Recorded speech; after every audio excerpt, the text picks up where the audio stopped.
much shit for the next 25 years about the audio quality. If anyone, all right, welcome back to Total Disclosure. If you've been following this topic closely, that is UFOs, and just, kind of the news in general, already, you probably know this. 25 was not business as usual. What once lived on the fringe has moved into congressional hearing rooms, national headlines, and mainstream conversation.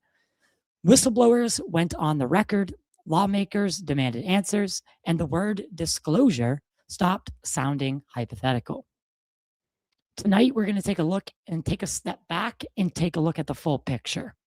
We're going to break down what actually happened in 2025 from the UFO world to a little bit of politics and world events, because let's face it, they do matter.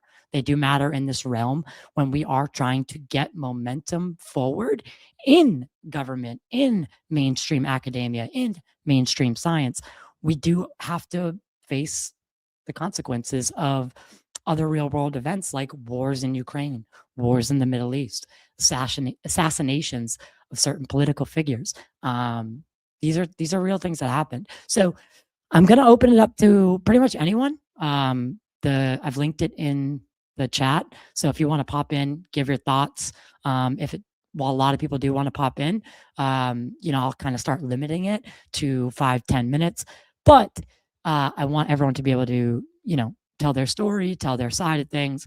What was their favorite part of 2025?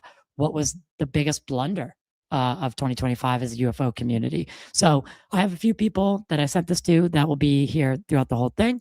And let's get started. Gene, Sticko, I'm actually editing our episode that we just refilmed. I want to say thank you for literally, I texted you like 4 minutes ago. Yeah, like, well, yeah, dude. I love it. Luckily, I'm not particularly popular, so I'm available. That's all. No, you're super popular. Yeah, but you didn't fucking tell me the mic was off, so I'm a little upset about that. I literally noticed it just anyone who, like I said, you weren't there backstage, but I was literally telling Gene, I was like, because he knows the outlook in here, and I was like, there's so many fucking wires. It's hard to keep track of them all. But for quality, what I do. So, Gene, I wanted to start off. Obviously, I kind of put it in linear fashion when I started going through at least the things that I've been, what I would consider the biggest topics. If I miss one, someone please tell me, of course. But January of, I don't know if you remember, but right before the new year last year, so 2024, there was the hearings where Elizondo testified, where Schellenberger testified. I went to that one, and that was right before the change to 2025. That was December 2024.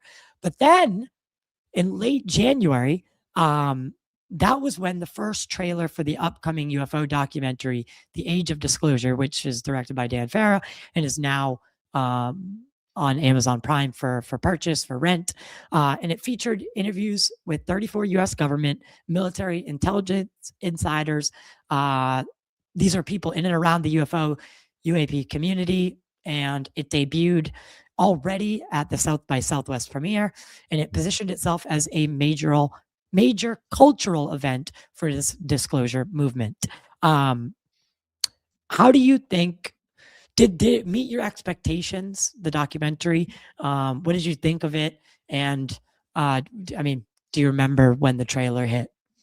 So, well, let's talk about time and context, right? It wasn't until June that I really entered this space. Right. So you were, you're talking 6 months. Oh, yeah. And during that, so the beginning of 2025, I was just kind of hanging back. I had finished, publishing the book, and I was just starting to, let's say, explore before, I decided to throw my hat into the ring. So, I walked into this, and subsequently the 6 months since, I've been drinking through a fire hose. And I've been trying to catch it. And I feel like we've known each other forever now. Literally. But it's been, 190 days maybe. Yeah.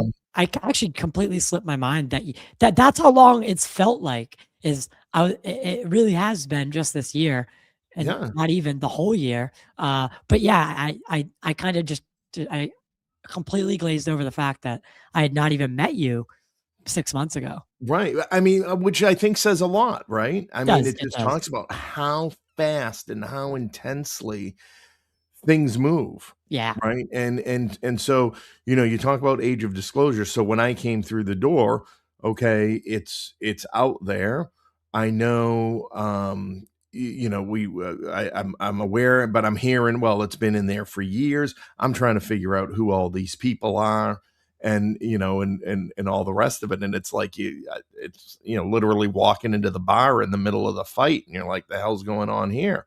Right. Um, But okay, so let me rephrase this then. yeah, Okay, the trailer dropped. So and that, I mean, I don't know if you remember, yeah. at least watching the hearings when Elizondo testified, but that, like I said, it happened right on the precipice of the turn of 2025. So, the last couple of years for the UFO community, like you said, you came in drinking a fire hose, but for a lot of us, it was a drought. It was a long drought for a Long drought. long time. And now it's like the floodgates have seemed to be kind of opening on it. And for people coming in, I do kind of feel bad for how much you have to catch up on. But for age of disclosure specifically, do you think it has a chance to move any needles? Well, yeah. So short answer, yes. Why? Well, again, for me, and so when did it come out? November Yeah. when it finally Yes. launched. Yeah. Yeah. So there was I didn't have certainly as long of a wait and anticipation, waiting around for it, but I found it, I think, sort of as somebody, I guess, who was in the middle ground between member of the community and outsider. Um, for me, it was a great contextual piece that was taking all of these things Did I'd I been lose hearing your about. I'm sorry? Yeah. So it was taking all of these different issues and personalities and relationships that I'd been hearing about in all the little camps and whatnot, and laying out the story. Yes, 2021 or 2023, I knew about the hearings. I had watched them. They were certainly interesting, but it was sort of, watched them and moved on, saw whatever news was happening. So age of disclosure for me was good, um, to as a, I guess, as a historical marker, that brought I together can't, the age of modern I can disclosure, let's anyone say. hear can you hear me? Yeah, I can hear you fine. Hmm. All of a sudden it just like kind of like switched off. I don't know what happened. No, Yeah, keep sounds fine, talking yeah. for a sec. It might Yep. be me. I don't know why. So so yeah, like I said, it was good for me. I enjoyed it in that sense because it took bits and pieces I had was aware of prior to jumping into this full throttle, um, as well as the people, and just sort of put the timeline Gene together is for my me real a little question bit because better. I can't hear him. Dude, it's I feel like something's getting crossed with the HDMI cord Uh, with the something about this dongle. That's a funny word. But yeah, this dongle, when I plug in the HDMI and plug my MacBook into an extra screen, it always acts like really funky. It changes my microphone, StreamYard specifically, not with anything else. And mhm. as a person who does a lot of episodes virtually, like people like sometimes will be like, oh, the like the quality you need to do something about like, and I'm like, dude, it's crazy. Like it doesn't, I swear to God, I'm not touching anything. And it just will switch itself off. And then it will use like the Mac speaker and it sounds obviously like circa 1993. But Yeah, I weird. swear, I swear there's like a ghost in here. doing something or something. It You said happens that, far didn't too it? often. Didn't you have some stuff move or doors opening and closing Literally. and stuff, right? And listen, I'll be the first one to throw it out there. I obviously have like, I agree. I have a lot of wires. If ever, I wonder if I have a shot that would like show it. This one, if I zoomed out a little bit. But there are a lot of wires. So I was just, for a while, I was just thinking about, okay, maybe it's wires getting crossed and it's flipping it, like some sort of interference. And then I started thinking about other things that have happened. And I consistently hear people walking above me, but I live on the first floor in my main apartment. Right. So I am so used to hearing people above me that it didn't even register that.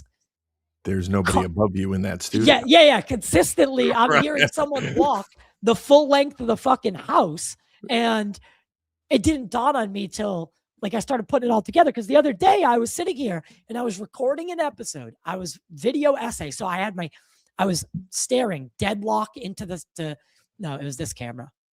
So I was deadlock staring into the camera and I could see the fucking door open in the shot. And then I stood up and walked over to the door. I looked down because obviously I'm in my garage, like drafts come through. I'm no, like, the paranormal is somewhere I kind of draw my line for the most part. Mhm. I'm the most skeptical when it comes to the paranormal. Let's put it that way. Okay. I just can't deny it anymore. Something weird's happening in here. Put it all together, dude. I watched that door open. The door was locked downstairs. The garage was shut. There was no windows open. Gene, you know how cold it is here right now. Yep. There was no window and no draft. Nothing could have pushed that door open with the force that it came open. And I saw it on this camera. This camera was tilted a little bit more so you could see through the hallway. And if the door opened right now, you'd see light come through. And that's essentially what I saw behind me. And I looked and the door just fucking flung open. And I'm not saying there's a ghost, but something creepy's happening. Well, we'll come over. We'll check it out. We'll investigate. Yeah. So yeah, sorry about that. All Yeah, 20 no worries. minutes of that just to say that I couldn't hear you for a second. I'm sorry about that. No worries. What were you saying? Because all I got was maybe like one sentence. Yeah, no, I was just essentially summarizing that, I found Age of Disclosure useful in so much as it brought together the last few years and all the bits and pieces I'd been hearing about in a, convenient 2-hour documentary. And so it closed the loop, let's say, on things, relationships and stuff I didn't really quite understand who was who and what their relationships were, and outside of hearing it about camps, and whatnot. And then I was like, all right, now I really understand how all the players, from that perspective at least, fit together. So I found it useful as somebody in the middle ground of but expert and fan. So do you get the argument? Because a lot of people in the UFO world and the UFO culture, if you will, because I don't like when people say it's a community, because I mean it is a community just like Star Wars fans have community, but there's these like factions that have built up in it. The Dr. Greer like people, the Elizondo people, the non-Elizondo people, because you're either with them, apparently you hate them, you love them. I don't know. It's nowhere. There's no in between on that guy. But so there's like these factions in the UFO world, the UFO community, the culture. So a lot of people in that culture are kind of fed up with the starting point documentary, because essentially that's what it is. It's good for people that are just getting into the topic. However, for UFO people that know the topic, they know what's going on, they know the lore, this doesn't do anything for them. Right. But then again, these documentaries aren't necessarily for us. And I understand that, but most people in the UFO sphere don't. Yeah, I certainly. Sorry. One I last thing. read that. For Dan Farah, it was his introduction to the community, just like you were introduced this year. So for you guys, it is an introduction. And for us on the inside, it's like, well, it's like we're just getting a bunch of false starts. Sorry. Right. Right. Yeah. No, definitely, and there was nobody was pulling any punches that it didn't meet expectations. But that became my question. Well, who's the audience? And the audience was not this community No. culture. Um, Absolutely not. Yeah, I agree. Yeah, it's people, and I get it. Like I get it. And the people that had seen it, like Joe Rogan, they really kind of hyped it up. They got people really like thinking that this was going to be something that had been not done before. But I kind of argue, and I'm not saying that Age of Disclosure wasn't a good film. Um, but what I'm saying is I think The Phenomenon by James Fox arguably does the same thing for the Mhm. viewer with more more casework, like Yep. getting into the cases, not just the testimony of the same people that have essentially been the bad person of the UFO um disclosure movement, right? The government, the because we all like to do that. Now all of a sudden we've kind of flip flopped. For 90 years, the government was the enemy. Now, if they don't say it, it's not true. Like we've kind of flip flopped in that way as well. In the Right. Well, right. And then we I think when you and I sat down last time, we talked about that a little bit, right? Like, who's if there's coordinated abductions, who's allowed to be abducted and why is it, a couple of guys out fishing and drinking and not a government official? Who came up with those rules. yeah, But, as far as the film goes, you're right.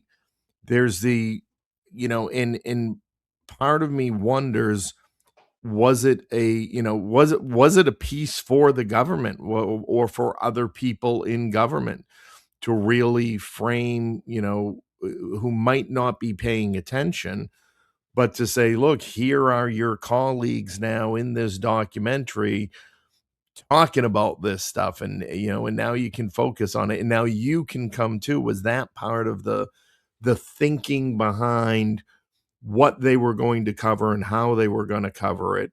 And if they got too much into casework, then they lose the support they're trying to garner as a result of the documentary. and definitely I agree. I guess the sense of me is every film, and you're kind of seeing it now with the disclosure, like even the scripted Spielberg Disclosure Day film. They're saying, "Oh, this is going to bring disclosure." So every big film that comes out is the next one that's going to bring disclosure. First, it was A Tear in the Sky, and that focused on you weren't even around for this, but this is a film that came out. Um, and what they did is they went to Catalina Island, and it was this UAPX group, and it Yeah. was people that made up the Nimitz. It was mostly guys from the Princeton, honestly, but the Nimitz battle group. Um, a lot of the guys that had come forward, aside from the pilots, because they're kind of separate, Yeah. Fravor, Dietrich, but this guy Gary, this Kevin Day was the radar guy. They had this group UAPX, or I Mhm. can't remember if that was it. X UAP. It was UAPX, but that makes me think Twitter now. But that film was supposed to be so big. It had William Shatner in it. Caroline Corey spent like 20 grand on his appearance to market it as like William Shatner. That was supposed to be disclosure when that came out.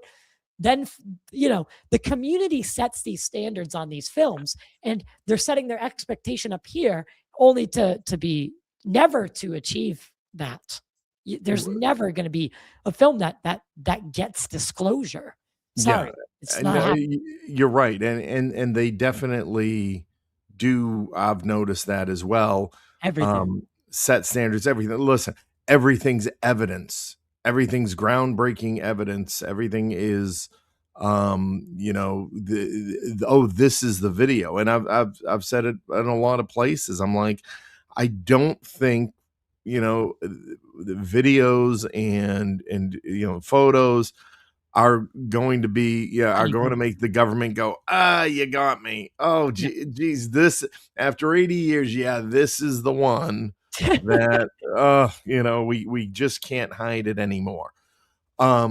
Yeah. So you're right, and for an issue that has been such a long game, I find it interesting that, you know, and maybe it is people have just a matter of running out of patience. Um, but nobody does look at things as a long game. Nobody is saying, all right, here's another piece. Let's put it in context. Let's explore it, dissect it. Is there anything new we can extrapolate from this that builds the case Yeah. of what we're trying to get to? And that's the thing, as I think people looking forward to 2026, what we can do better is, instead of building expectations on each documentary to be the one, we need like you said, we need it to be part of, right? This is part of the movement. This is an extension of the wants and needs of the people inside of it, right? What's the message we're trying to convey to people, the general public, the person that doesn't hang out on Twitter fucking 24/7 and in spaces and what did Ivan call them? Fucking seances, the Twitter seances. I Yeah. died. Well, you know, I mean, and this is the thing, right? There's a lot of people like to call themselves investigators and researchers but they and all don't. the rest of it. You start acting like it, right? Yeah, You get you out the you field. have to, as excited as you might get about a new piece of information, until you properly analyze it, until you know, and sometimes you may really like it, but it is not telling us anything new. Mm. So it's not, you know, a waste, but you got to be ready to let it go and pivot and get back on point, back to your investigation. And if you need to, circle back to it, you know, as things are discovered, right? You hear it in every show, in every news broadcast.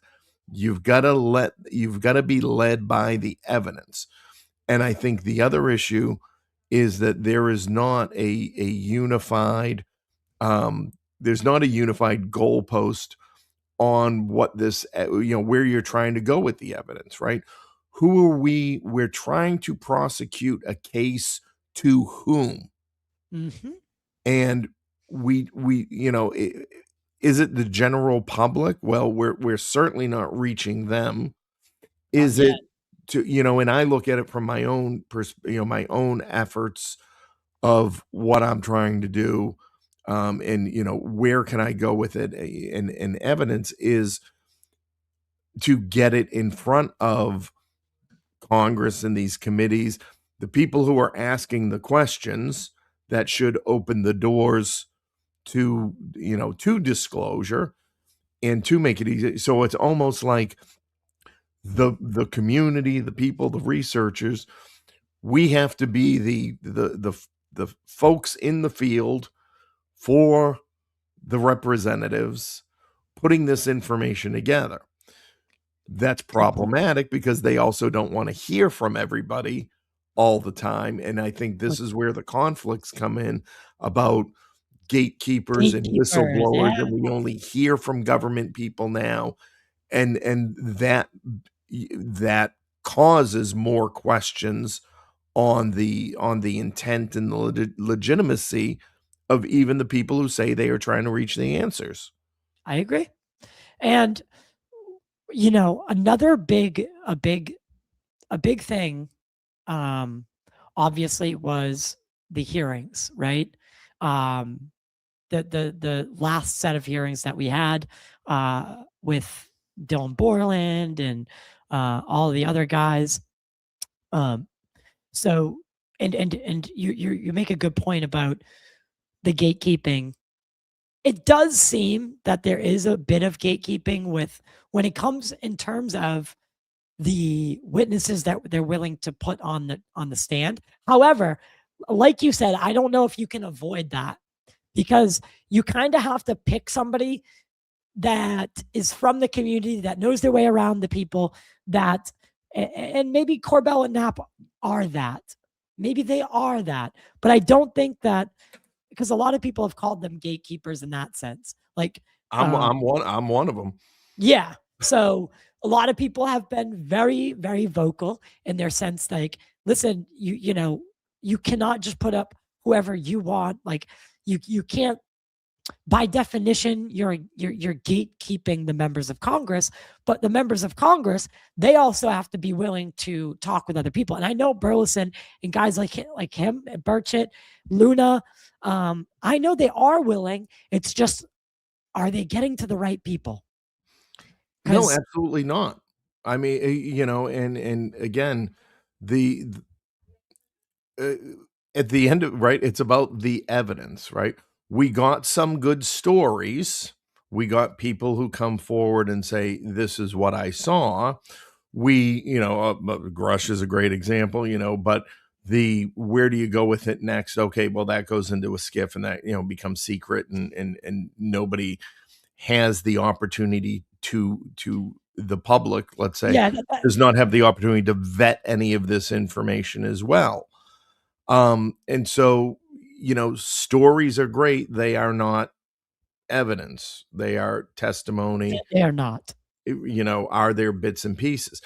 And they would be better if there was an attempt to follow up and contextualize the statements, right? So Well, Dylan Borland talks about, NASA hangar 1 a.m. There's a date, what he sees. All right, let's dive into that and let's talk to NASA. Hey, NASA, what do you do? Show us records. What do you have going on at that place at such and such a time? Maybe that's happening backstage. But again, there's just piss poor communication. yes, and I think everyone thinks that everyone else is doing it, and what we're getting is kind of like, it's like kind of like the JFK thing. I heard a great quote about like JFK conspiracy researchers, but most of them are just writing books upon other people's books. They don't actually do the research themselves.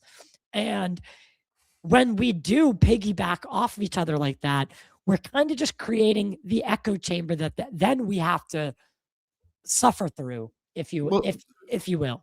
again, and I won't pick on individuals, but if you are an investigative journalist, then there should be results of your investigation. Yeah. Your investigation, when the results of your, or when your investigation is leading you to information that somebody else has already brought out, you're not investigating anything. You are amplifying. you're just You are you're taking not even somebody else's researching. work and you're talking about it. Yeah, because everyone likes to call themselves a researcher or like I know I'm not a quote unquote researcher. I Right. know what I do is I facilitate, because usually what I do is I facilitate discussion, story, and give people a platform to tell me what happened to them. Right. Yep. I like to see myself as like not obviously I don't picture myself as Art Bell. I don't think anyone would ever be able to live up to that. Maybe Rogan, Sure. maybe, but I like to think of myself as Art Bell-esque. Like if someone tells me they're a fucking vampire, I'm gonna be like, tell me more. Right. I'm not gonna try to like make them feel a certain way or tell them that it didn't happen. I'm like, hey, tell me more. Tell Right. But you're also you're a not going to go vampire, into the tell me woods more. with them at 2 o'clock in the morning. Yeah, yeah. Right. Right, So right. where the Very fair. investigative journalist should be out in those woods at 2 o'clock in the morning. Exactly. And that is my point. There seems to be a lot of armchair researchers, and Yes. your evidence pool cannot just be the internet. You need to work the field in. Like, we don't have UFO investigators like Stanton Friedman anymore. We don't have Right. investigators like even George Knapp to a degree, right? George, say what you want about him, but the guy's traveled for ufology. He's Yeah. gone to the former Soviet Union, but now Russia. Like, he's traveled for stories like that. We don't really have that anymore. And the context it takes now is like Jesse Michaels, and it gets turned into a documentary, like Well, now it's tourism. It's journalistic tourism to a degree, right? bingo. I was So, just going to say, everybody goes and makes their rounds down to Peru and finger fucks the mummies for a while, and now they're all going to Brazil, and I mean, and so it's it's just like this internet phenomenon of, oh, I found this great new, right, the commercial, oh, I found this great new beautiful spot, and then the Instagrammer's there, and then you look over the shoulder and there's a line of 40 other people. So it's not some great new secret shot. You're just following what's already there, and you're just retelling the story over and over without a different angle, without bringing new expertise to it, right? So if you're the journalist and you're like, hey, I'm gonna, I've contracted a 747 and I'm flying down a new MRI or whatever it is. Okay, well, great, there you go. But again, it's just circular reporting, and you run into this in intelligence too. I take a more intelligence focused approach to it. yeah, Right. Whereas investigators, you're out in the field. Intelligence, we're looking for signals. right. And you're separating noise from the signal, right? And you're extracting from the noise the signal. So I did say I'm opening this to everyone. So someone just popped in. I'm gonna let them give their thoughts. I haven't done this in a while like this. Hi, is it Brian? Oh yes, hi Ty. I got the invitation from Gene and figured I'd pop in. I appreciate that. I hate to crash the party here, but no, you're not crashing the party. I evening, want afternoon, more everybody. people to come in. What is your thought on the year of 2025 for ufology? We started with Age of Disclosure and the congressional hearing, that side of things. What was it, a good year, bad year, indifferent? A lot of people may disagree with me on this, but I'm going to go with good year. We got a lot more whistleblowers coming out. A lot more people coming to the front and the foray, including Gene, by the way. A very welcome addition. Now, is it everything that we wanted? I would argue no.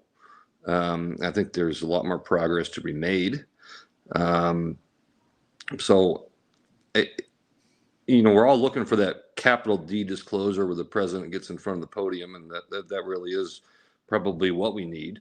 I know that Gene and I have talked about this extensively, and hopefully we get that coming soon. So I'd say a good year. Would I consider it great, exceptional? No, but a good year. I don't think we were a step back. Interesting. Okay, and I'm going to put Brian. I'm going to put Brian on the. Brian talks with a lot of interesting people, and has a lot of insights into a broad spectrum. So he's a phenomenal resource in and of himself. Really? That's what I'd love to talk about that as well. So I 2025, I think it's interesting. It was an interesting year. I think a lot of the one of the things that I have shifted in my thinking actually this past year, it's funny that you brought it up, is I don't know if the president walking up to the podium and delivering that speech, that one that everyone references, right? That Steve Bassett says is coming every single year. make no mistake, Steve is a good friend of mine. I love him. I actually invited him on. So no shame. That's what he does for a living, is he tells people disclosure's coming. I get it. But I don't think that do you think that's really a possibility? Like a real world scenario, not something from the movies that we've been kind of taught that is the only acceptable, quote unquote, capital D disclosure.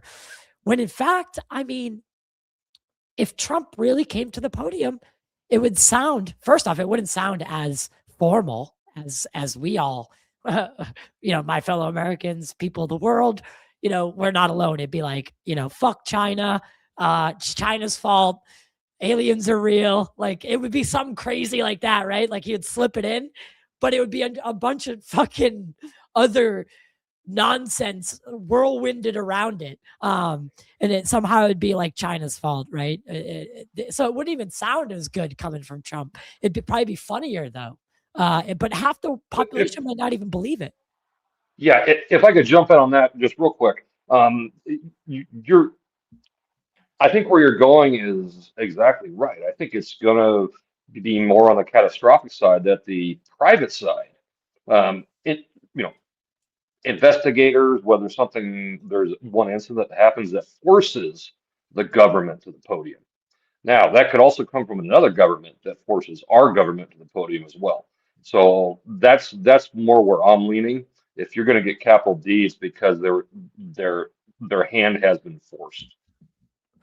That I could see. But that would look a little bit different, I think. That would be something where it might be, Gene, who do you, if it wasn't the president delivering it right away, who do you think might step, given your career in intelligence in the military, who would be the one, if it wasn't the president, who in the cabinet would be able to give a speech about, say, a craft that's on its approach, something like that, where our hand is forced? Who would be able to make a speech like that? Yeah, I mean, I think in Steve Bassett says, and I love the term, he calls it the big D disclosure. And I'm like, I like big D disclosure a lot better. He's right in that sense that when it comes to the Oval Office, that has the greater impact, on the markets and all the rest of it. If they know it's coming from another source, I think we would see more of the response mechanism set up. So we might see a joint press conference, between the Secretary of War and NASA, potentially FEMA. If there's that thing is like, oh, something's going to land, we don't quite know where, probably looks like it's going to be the middle of the Sahara Desert. So it's not going to directly impact us, in so much as, it's going to hit the city streets here. But they will want to demonstrate they are prepared. And so those agencies that would have to show. I never even thought about that. Like, you'd kind of have to have some sort of like FEMA organization, maybe even, I don't know if it'd be like a UN backed organization, but now that might be part of the response, right? So we might actually say, okay, we're going to, so it's it looks like something's going on in the middle of the Sahara. All right, we're going to send, a UN peacekeeping force or something like that, right? Right. But on the home front, and I say FEMA because I think FEMA is often overlooked in so much as buried within, all of the FEMA planning documents and its systems and structures are these our wording around other threats. So they talk in terms of all hazards. So they might approach it from the hazards standpoint, and what it is. And I see Whistling Mike's in there. I don't know, Ty, if you were familiar with Whistling Mike. No, but I know that I interviewed Tim Phillips around the time So we've been intertwined in a way. Well, there you to go. some Here's your degree. chance to say hello. Yeah. Hey, it's good to actually speak with you. Hi, Wesley, Mike. Yeah. I didn't introduce want to jump yourself. in and say too much. I think Ty and Gene's got the right idea here, though, which is that really the key to this is strategic planning moving forward. And I don't think we've seen that, even if you listen to Burleson, whether you like him or not. He said that everybody in this group basically hates each other, and we're going to have to admit that that's been a problem moving forward. So until we can get all on the same page, we can't really move forward. Normally, in something like this, you have the old motto of go to where their leader is and take him down. So who is that? Is that Arrow? Is that SSCI? Is that the deep state? Whatever you want to say, but it certainly can't be us intertwined, because it's almost kind of the sort of stuff you want to keep in the locker room or the clubhouse.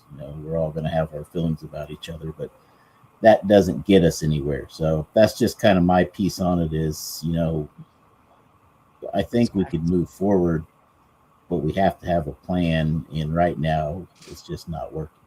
Do you guys think that the UAP Disclosure Act, as it's been tried to be pushed, this includes things like the amnesty, the what is that clause where you eminent domain? Do you guys think anything like that would be able to do the actual job of facilitating disclosure, or would that just be kind of like I don't know. I try to envision what if it have different opinions. Yeah, I mean, because you got everything, which is what the problem with the community is we only see it from our own view or our own particular situation or experience. But for me, I mean, would it make you want to come step forward?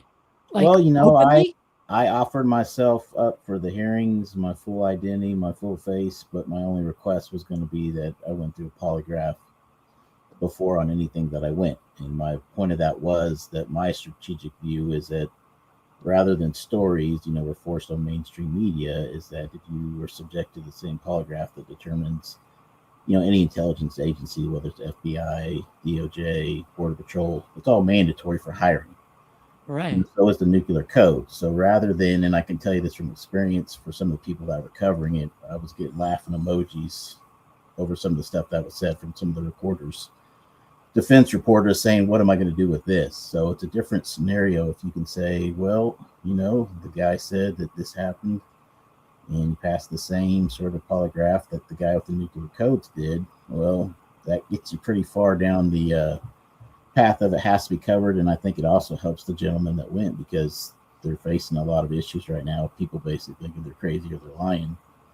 That would help them. And I think most of them have been subjected to a polygraph at some point in time.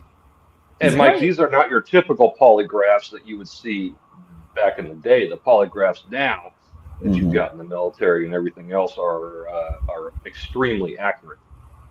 Yeah, and a little more intense as well.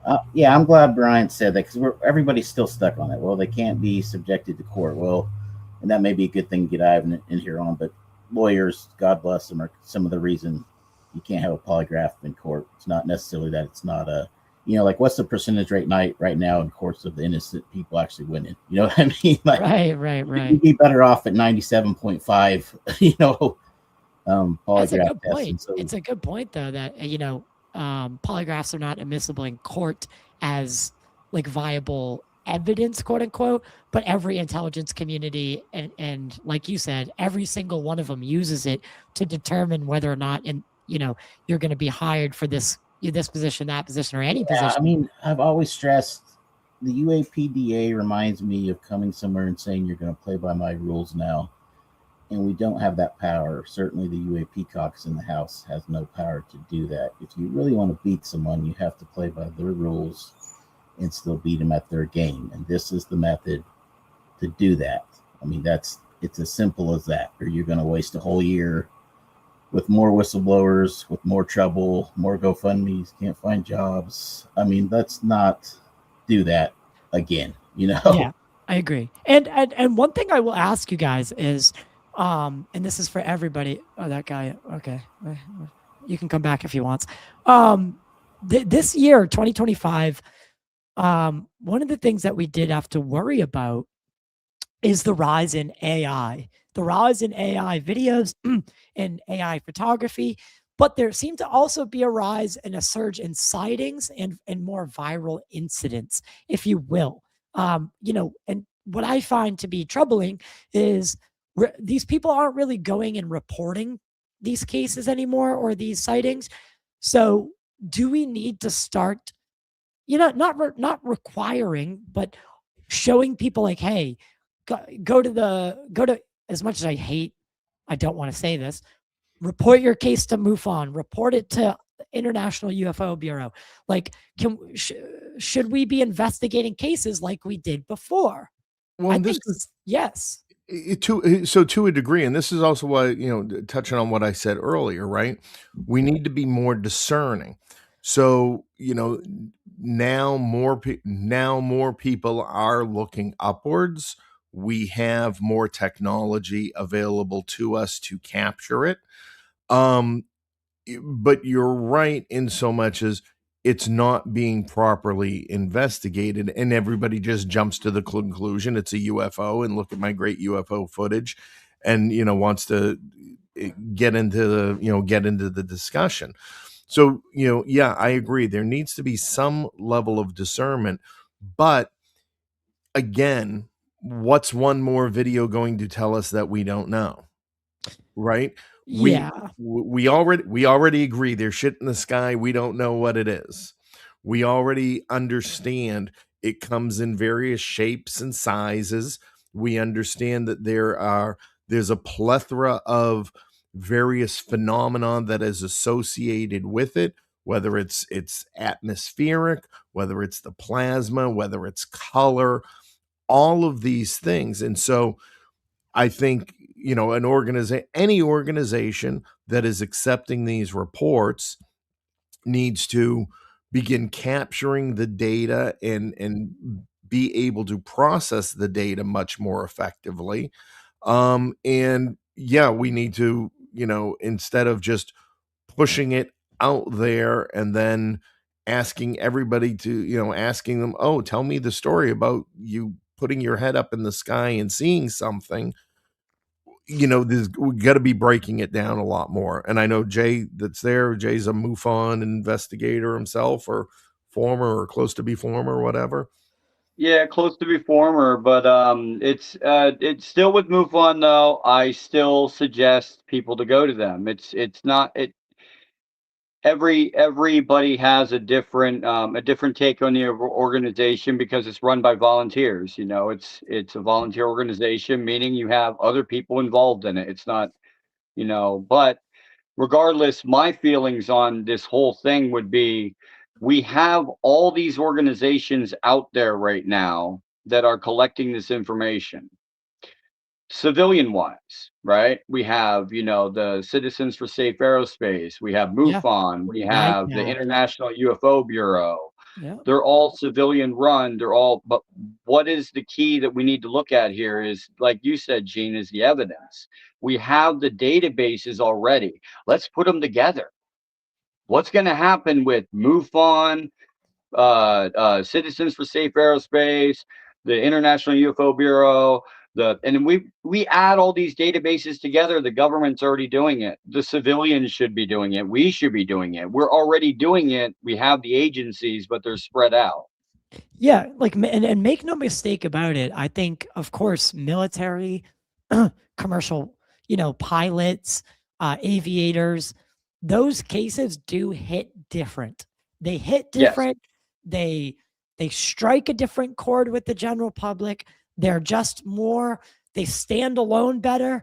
But I feel like we've gotten away from a little bit. We've gotten away from the actual legwork that needs to be done still. Like, just because we know there's multiple types of UFOs, there's multiple types of phenomena, doesn't mean you just stop, collecting data on it, right? Yeah, I think 100%. And my feelings on that would be you take the data and you don't just stop. You can't. You have to build upon that, meaning you're going to go out there in the field. You're going to use instruments to detect these phenomenon happening, and correlate it with what you know based off of real science. You have it on the machines, you can see it for your own eyes, you have it detected. Now you have something to go off of and base something else off of and build upon it.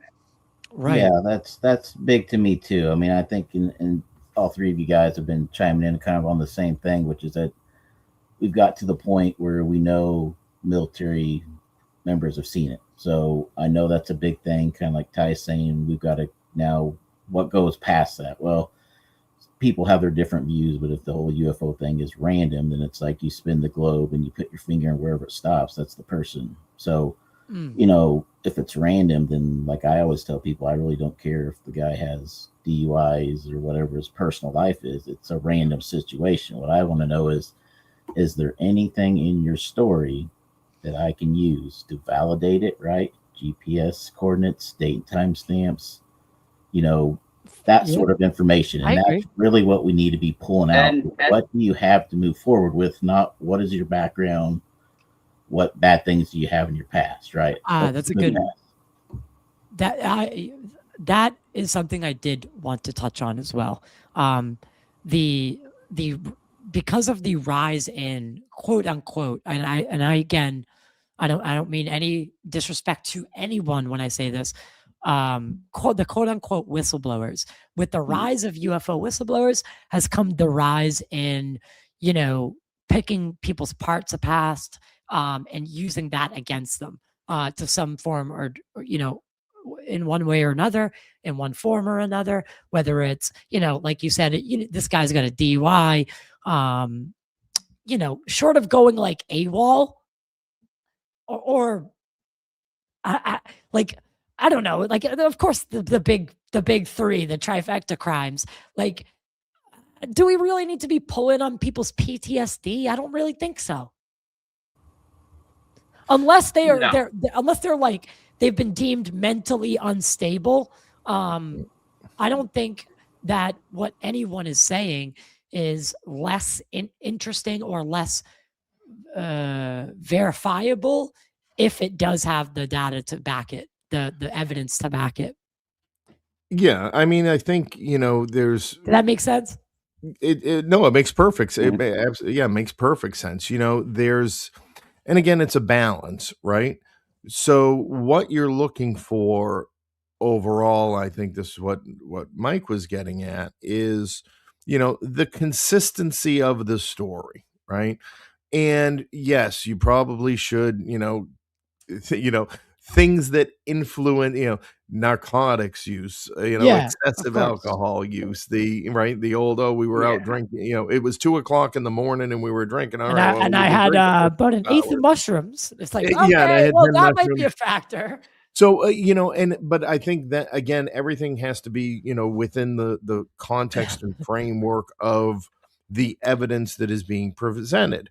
So, yes, certainly when it is, you know, purely just a story and there's no other corroborating verbal testimonial evidence from anybody that supports your story, you know, again, it's now the person doesn't need to be ridiculed, but yeah, you're more likely to kind of put that off to the side unless you can find other external, unrelated to the person, corroborating data. Right. You know, were there other reports that night in the area, whatever it might be. Right. And Gene and Todd, do you mind? Go ahead. I don't mean to interrupt, Todd. What we're also running into is, and you know, I got to talk with a plasma physicist for quite some time. Gene and I have talked about this as well. Is some of the skin around these crafts that we've got are able to, for a period of time, run the plasma around the crafts, and so that's what a lot of the sightings that we could be that people are seeing. That's what it can be, and that plasma can run either invisible or different colors. And you know, this is exactly what I was told. So how does one distinguish? Oh, hey, this is pretty cool tech that we've got, or is this what a non-human intelligence is using? And so that's kind of becoming a problem now until we get the better detection materials. Well, and I think that goes, but and again, in the simplest way, that goes into what Jay was talking about, your databases, right? Because as that data is collected, certain colors, certain weather conditions, blah, blah, you begin to identify some patterns in that. If you begin to see the same thing, same time, same place, um, you know, does that or does that not lean one way or the other of NHI versus prosaic? I don't know, but the answer's gonna be in that data somewhere that allows that next step to be taken to get closer to those answers. Yes, and part of the problem as well, if you look at the Jason Sand story, when I talked with him, um, his alien encounter was looking for tritium. Okay, well, when I talked to my co-owner of the plasma physicist, he needs deuterium and tritium for his plasma to work. It's like, okay, wait a minute. Now they could both be using the same thing, and now, how would you distinguish one from the other? That's going to be a new problem. And I don't know if Jay's running into that as well. But, Well, I think it's just this extension of, like Jay and Ty were talking about, right? Data, tools, the availability of tools, and most importantly, people with a skill set to analyze it. Yeah. What do you guys think? Because I talked to Gene about this. You guys obviously weren't here from the beginning, like backstage. But I did kind of want to talk a little bit about how UFO disclosure, whether we like it or not, can and is affected by certain world events. Now, the two I have in mind are the Charlie Kirk assassination. I think obviously, as 2025 it wraps up, we could probably all admit that that was probably one of the more, if not, I don't even know how to describe it. Whether you like him, whether you hate him, whether you didn't even really know who he was, I find that hard to believe. But it kind of shocked the world. Few things do that. The Kirk assassination, and then this year I'd say the Epstein files are probably, and then the war in Ukraine and the Middle East. I guess there's four. Sorry, I overshot. But those things, the UFO disclosure movement, whether we like it or not, is either intertwined or gets lost in the conversation when we are dealing with things in our backyard. We can't really look to space and care about that when, genocide is taking place. Yeah, I think it's a good point, even to kind of extend that and then come back to it. You look at things like Project Blue Book and others or whatnot, part of the U.S. tech, which you covered a little bit, or is it alien tech? We don't know. That's always been intertwined and hiding what we have. So the same point that Ty's making there, now world events, whether intentionally or not, are also used to take any momentum out of what we're doing here. And now no one's talking about it. Now they're talking about something else. So, I mean, it's going to keep happening. So again, that's where the strategic plan kind of laid out goes into versus just the hype and then it's died off. We're already on to the next movie. Right. And I don't know if you guys remember this, but, even going back, right? Whether you like him or not, Dr. Greer, his disclosure project, like the first one, when he brought all those people together, like John Callahan of the FAA. I love John because he's a Boston boy. I think he's a Boston boy. He sure sounds like it. But John Callahan, like the Salises, all of them. That first disclosure project that he did, that National Press Club event, I mean, that had legs. That had legs. And 9/11 happens fucking a month later. So that takes all the wind out of all that sail. And for the right reason, right? Like 3,000 people lost their lives on 9/11. So, it's a rightful kind of pivot by society.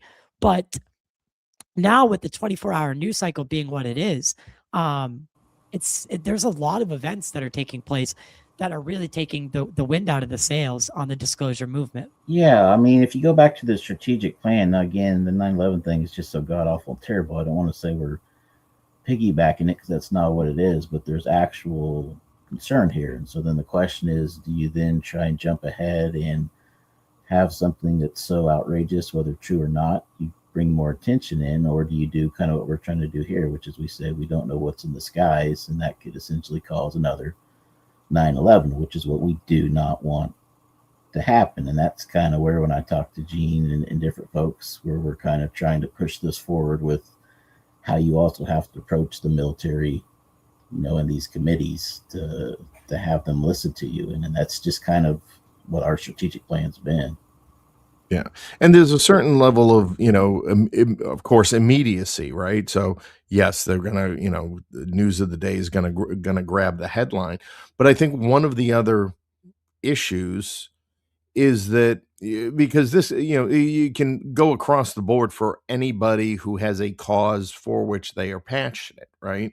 And if something happens, the week of Earth Day, then everybody who's into Earth Day feels like, oh, our headline, was stolen. We didn't get the share of attention that we expected this week, or we just really had the biggest Earth Day ever, and oh my God, there was an assassination the next day that took it away. So, I think, and it's not exclusive to this, but in the same way, we are, again, as a culture or community, we don't operate like activists, right? And all of these other causes really do communicate the core things consistently enough and present it in a way that I think is the counter to the ever-changing news cycle,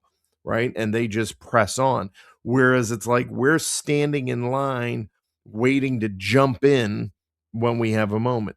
We're waiting for somebody else to do something for us, and then we'll all, and then we'll run over there, and then we'll run over there, as opposed to being the ones Right. trying to set the agenda like activists do. Well, another thing that was kind of popular this year, and again, I this kind of came to me before the show when I was thinking about it, but I called it, I think I said it's a UFO reporting center. Because they brought up Skywatcher.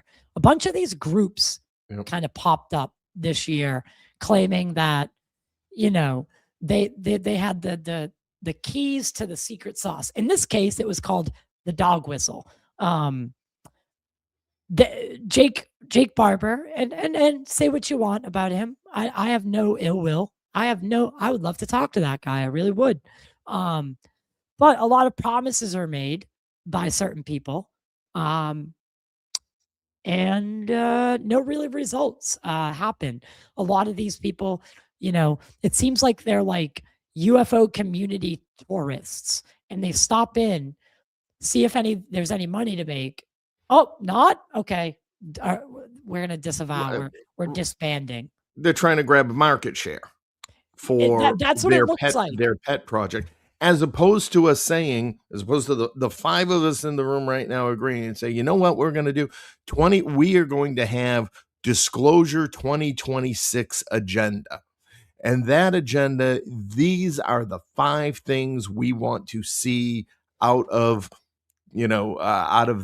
Congress, right? And then we have, and then we get Matt Laszlo running around, the halls, and he's pushing it and he's asking about it. And we have, we have somebody who's responsible for it. Write your senators. Yes, your senator has voted, they voted positive for the, UAP Disclosure Act. We want, follow up, make the phone call, check back in. That's why, that's when it becomes a movement with some measurable criteria. Until we set the criteria of the expectation, and we do it in a way that is palatable and digestible and realistic and reasonable, again, for a political, right? tell us everything, and wheel the UFO and alien bodies onto the Washington Monument Mall on Saturday, November 8th is not a reasonable demand, right? Let's Yeah. start with Temper our something we can expectation. actually put our arms around, set that agenda, get everybody organized and talk, speaking off the same sheet of music in that way. And then we start, measuring stuff. We start saying, well, hold on a second. How does this new video get us towards this goal? How does this new thing being proposed get us towards this goal for 2026? But right now we've just got a giant, we have a giant thing we want to happen, and we want it to happen now, but we don't know how. I agree. We have a couple additions. Sorry, Kyle and Mike Disclosure. How you guys doing? What was 25? Just quickly introduce yourself, and was 2025 a bust or a must? Oh, in my opinion, I think it was a bust. We didn't get anything credible, anything worthwhile, or anything to move the needle, Tyler. All right. Nothing. Not one thing. Not one thing. Oh, I know new whistleblowers came out. Well, no, actually, you know what? I take that back. That's not exactly true. Gene coming out this year with his book from the work his father-in-law did over in the Soviet Union. That is something that will move the needle because it's real work. It was UAP reverse engineering back in the 1980s, and it's credible. So that's a real piece of the puzzle. It's not a make-believe one. And Gene put it out there publicly for everybody. So Gene, who is also a good friend, it helped to bring out the truth about disclosure for the world to see. That's what we got this year. That really counts as far as I'm concerned. I can get on board with that. I have an episode that's coming out with him very shortly. So yeah, if everyone thinks that, then we should be good. No, thank you, Mike. So well, yeah. Kyle, thanks, but that certainly speaks to the sad state of affairs then in UAP. Yeah, well, yeah, I guess you could look at it that way, Gene. But I previously used finger fuck in a sentence on this show, so that's where we're at. With the mummies. Yeah, I caught that. That was fucking hysterical. Yeah, I'll jump in before Kyle gets going. That way he gets his proper time. We'll all be quiet. We promise, Kyle. But this is, again, where people don't really understand what's going on behind the scenes because the 24/7 Twitter. To give you an idea of how things are actually operating right now, there was a gentleman, I work with different people that are trying to fund me, like SOCOM. And there was a gentleman that dealt with weather modification trying to get funding, and he was discovering some UAP sort of readings, actual physical hard evidence, radiation readings. Couldn't get through to Burleson. So SOCOM connected him to me, and this isn't a UFO guy. This is a guy that dealt with nothing like this before. And then I dealt with him. I looked at some of his readings, and yeah, I mean, there's something there. I can't say it's NHI or it's alien, right? But you got something that shouldn't be there with radiation spikes over domestic skies. So set him up to go in. He went and spoke into Burleson in person. And then when the FBI UAP team reached out to me, they did ask me if anyone's doing what I'm doing. I wasn't keen to help them out at this point in time. We'll see what happens. But they did mention Skywatcher. They felt like Skywatcher was finding some stuff. But I mean, I can't validate or invalidate anything they're doing. And then I connected this person through to them. So that's the state of things right now, is the people who are doing the hearings, the vettings, the choice of who's where, have it such a mess that nobody that actually has what they really should have, some sort of evidence, things that can go in front of people to be studied or looked at, can even get through to any of the UAP caucus. I know they say they'll talk to anyone. Good luck. SSCI, good luck. Arrow, good luck. And just as you see now with even the FBI, UAP, UFO team, good luck. Until that changes, you're going to see the same thing continue, which is more people platforming people with big stories, push them into hearings, and so on. This is how bad things are right now. We've got to somehow change this. Right. So we kind of like grow up, guys. Enough with the faction bullshit. Let's get together. Not, maybe not like literally get together, but at least virtually, like, let's get some sort of consensus that we can all get behind. We need a new point man. Yeah, that's what we need. I'm just going to flat out say it. We need a new point man to have people call and say, I've got this. That person could say, okay, you have some things we can actually look at, facts we can send to people, physicists, scientists. If not, I'm sorry, the story does no good. Right now what's happening is the people with the story are being sent to these other people who are supposed to be listening to folks. And, it's just not the way you're going to move forward. I disagree to one part, and that's the point man part. But I do want to get it to Kyle to at least introduce himself. We can get back to that. And again, no disrespect to anything, of course. No, different views are great, and that's what's good about what we're doing today is we're showing people you can have different views and still and have a conversation. Walk away from it going, okay, you know what? That was a good point. That was a good point. Oh, yeah. You know what? That wasn't a good point, but I liked what he said. That's what I like is open discourse. Again, if you want to tell me you're a vampire, tell me more. Just, I'm, like Gene said, I'm not going to probably hang out with you after a certain time. You're probably not going to be an in-studio guest either. But bad news, because Gene told me he was a vampire last time I talked to him. Well, shit. Gene is far too close to me. Kyle, introduce yourself. It was a bust or a must? It was can everybody hear me? Yes. Okay. Loud and clear. How you doing, Mike? I just sent you. How you doing, Kyle? Good. I just sent you and Gene a very interesting email.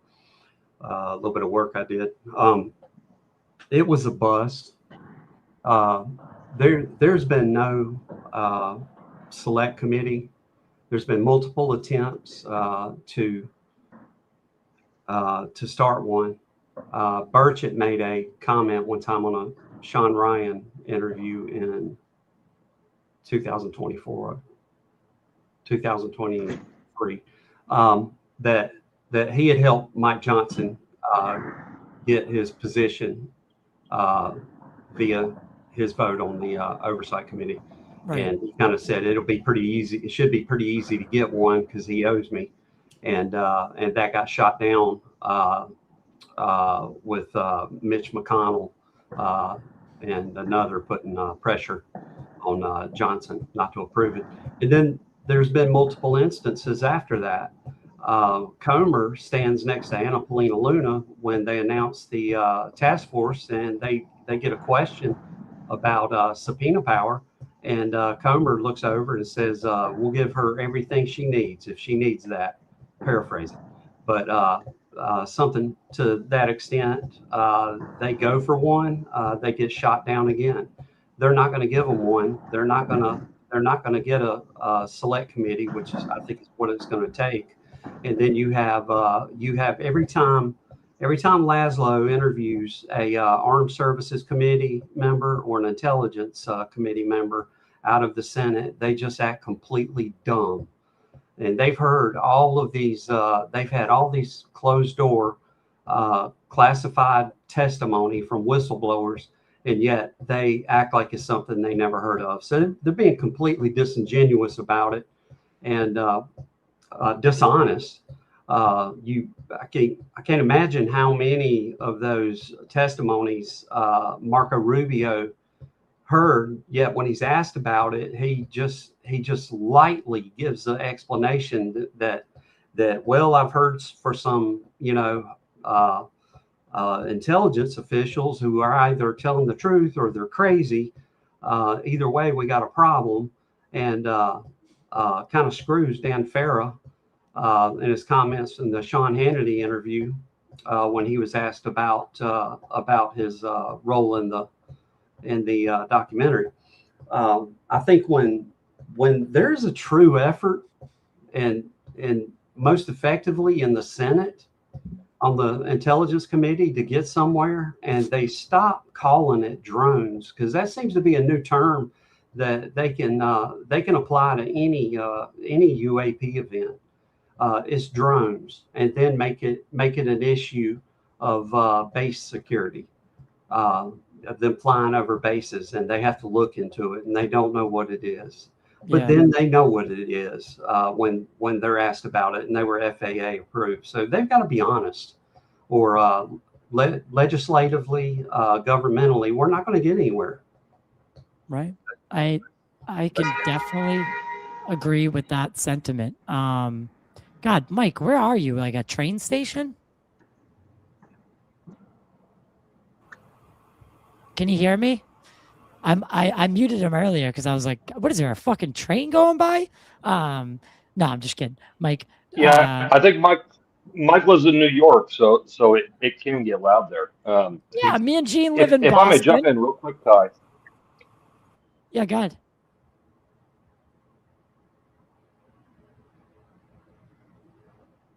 Oh, it's not your Pointed out. I'm in.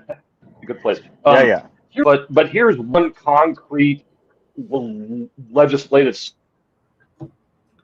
I think you're cutting in a little bit. Anyone else? Is he cutting in? Am I cutting in and out? Yeah. A little better now. Yep.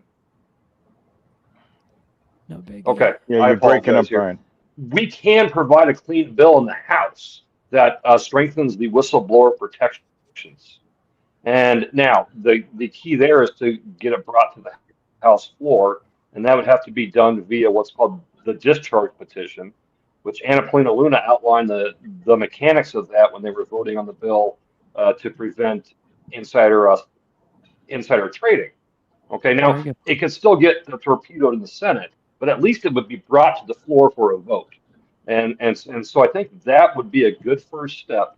A clean bill that strengthens the whistleblower protections brought to the House via the floor, via discharge petition. And I've been screaming this from the rooftops for a while now. But I would imagine, whistling Mike, that would allow more people to come forward without fear of repercussions. Yeah, there's the kind of parlay into that. I've kind of been predicting the future here a little bit for people to see what they're getting into. But, even on the NDAA that was proposed here a couple of months ago, they put a clause into that. And as we all know, the NDAA always passes. The UAPDA hasn't passed year after year. And one of the clauses was that they would let individuals who were essentially going to go in and testify know what restrictions they would be under. And really what that's probably going to have to do with is, in order to go into that skiff, which didn't happen to me, legally you should at least have a TS, which they always wanted me to get. So once you get to the TS, then right off the bat, you're going to be, only able to say so many things. But what Brian's saying is true. Some of the people I talked about that reached out to me that wanted to talk to Burleson or the FBI UAP team, everybody is terrified, especially those with some hardcore evidence in their hands. And then when they get brave enough to call and they can't get through or no one answers their email, again, that system's kind of bogging us down here. So let's start with one thing, whistleblower protection, and then keep going with that. So yeah, and because what's happening is they're going in to talk to the staffers, and the staffers are feeding the info to the intel community. I mean, I can give you many examples. I won't bore you, but that's exactly what's happening. Yeah, he's right. I mean, I can go in and give GPS coordinates, date, timestamps, and you're talking about a committee that no one's going to come down on them legal wise or whatever they do. They do whatever they want, right? They're not going to be investigated by the people they're the boss of. So, and they make some calls to people they know and pull what they need to pull from satellites or whatever else. I mean, they've got everything they need there, even though, as Kyle kind of pointed out, they're playing dumb. They are very well connected. That SSCI committee is a whole other ball game than the UAP caucus, unfortunately, power-wise. Yeah, and I mean, I think it's gone a little bit under, maybe not under the radar, but it doesn't seem to be as front facing as I think it should be. But Marco Rubio in The Age of Disclosure, he says this line, and it's resonated with me.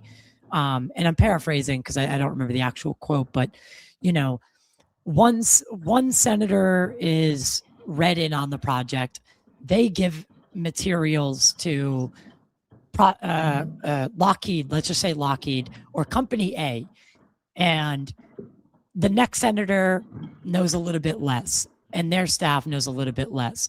And then the next senator after that is not even read in, at all, and has no idea that that transaction took place between the government and the private contractor. And now the private contractor is essentially, able to just wait terms out and wait people out, and continue to profit off of technology and materials that they are getting from government contracts. Yeah, We are stuck in a loop. Yeah, I mean, even just a step above that, when I dealt with Senator Rounds, one of the things he did with all my information is, he brought in the top of the people. He said people that never been in the same room together, the CAPs, same way, SAPs, and essentially said that they had access to everything I brought in, and they would know whose was what.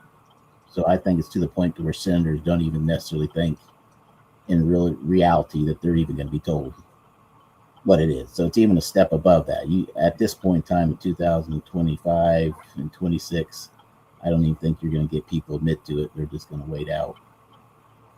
Yeah. Play that game. I mean, they failed another audit, right? I mean, they know they can't be caught. So, it's even worse than that, I think, now. But you're right. I mean, there's no way to track it down.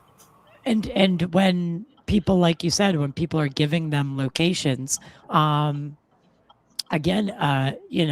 you can only take that so far. Like you can't, Gene, if say Lockheed Martin, say I told the government that I worked with Lockheed Martin, I knew of something that they had at this building. How much authority does the government have right now to walk into Lockheed Martin, to that specific building, and verify the claims that I'm telling them as an insider? So you're into some tricky territory, right? Because if it's a program that the government was working on, then you're the one that's going to wind up getting arrested for revealing classified information. You've taken, so the companies proprietary information and government classified information. So Lockheed itself has what they'll call, the position will be facility security officer, right? And that is the person who is the administrative authority for managing the classified government programs that are operating within Lockheed. So they're a they're a Lockheed employee, and the government has allowed them and within the facility security office, the saves and data system and the tech, all of that has to meet government standards. So it's almost like a little skiff in and of itself, just not to the same degree. So if you're reporting to the government on a project you saw inside of Lockheed, and that project is classified, then you've just violated federal law. Interesting. And it is a mess. And Gene, can I jump in on that real quick? Yeah. Go ahead. Oh, I was just going to say, we had a chat similar to this about a year and a half ago, revealing coordinates not at Lockheed, but at other government facilities. And what we thought was private, people got knocks on their door by the FBI for revealing some of these areas. So yeah, we've shared coordinates. We've got places that we know were at least at one time, if not now, still active. So that's kind of what I was going to cover real fast, if I can, Ty, is that, from the inside view, if someone's been through it, that's what you're told. I mean, that's what I was told from the lead staffer that was handling the whole UAP investigation for SSCI, which is they begged me to go to Aero, and I had no problem. They told me it's trial by fire right, and they said no one was wanting to go to Aero, but that's exactly what they explained. You can come into SSCI and tell them whatever you want, coordinates, date, time. They aren't going, whether they can or not, they aren't going to go to those locations physically themselves and knock on the door and ask. They're going to call Aero in, and Aero's supposed to report, did they go to those locations? What did they find? Which is, if you listen to what they've said, they did go to some locations. I'm not here to vouch for Aero by any means, everybody knows, but if the system is broke, again, you've got a roadblock off to get where you need to get to solve that. So that's the current system, is that Aero has to go find it for SSCI, or you release it publicly, and like he was saying, you get a knock on the door, right? So again, our system that we're pushing forward with the normal plan isn't going to work, because from the inside view, it's busted.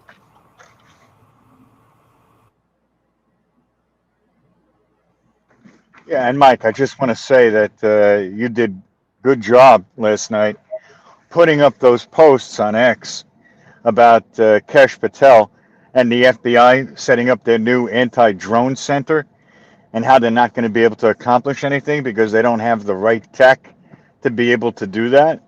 Those are very good points.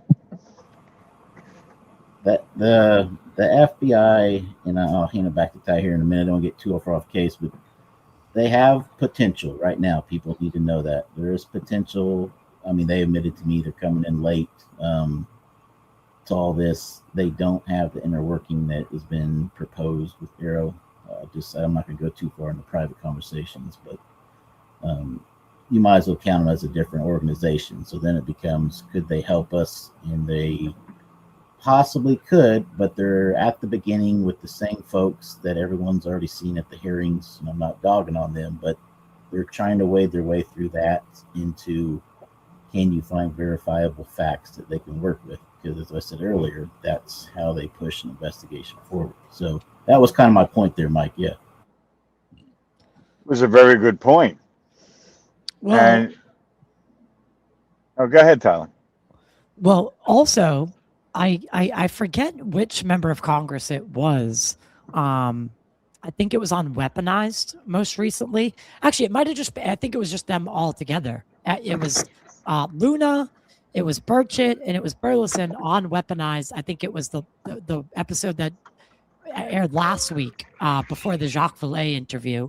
And they had kind of conceded that future hearings are probably not going to be talked about right now because they don't think that it will move the ball forward. Do you guys, what is your guys' take on, and we can introduce, I'm sorry, the letters are getting really small for me now. I see Joe down at the bottom, but what is it going to take to actually move the needle forward? Is the next thing going to have to be physical evidence? And if so, what is going to constitute something that will unite debunkers and skeptics and believers alike? Is there something that you see happening in the future?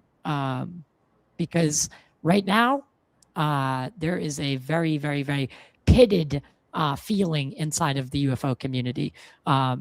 Skeptics hop on stories, and some of their, theories are more outlandish than just but non-human intelligence controlled craft or alien reproduction vehicles, whatever you want to call them.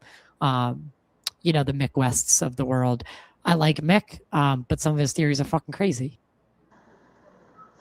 I could jump in on that one quick. Constitutes as evidence going forward? Because with the advent of AI and AI video, and it's gonna be hard to trust our eyes in what we're seeing.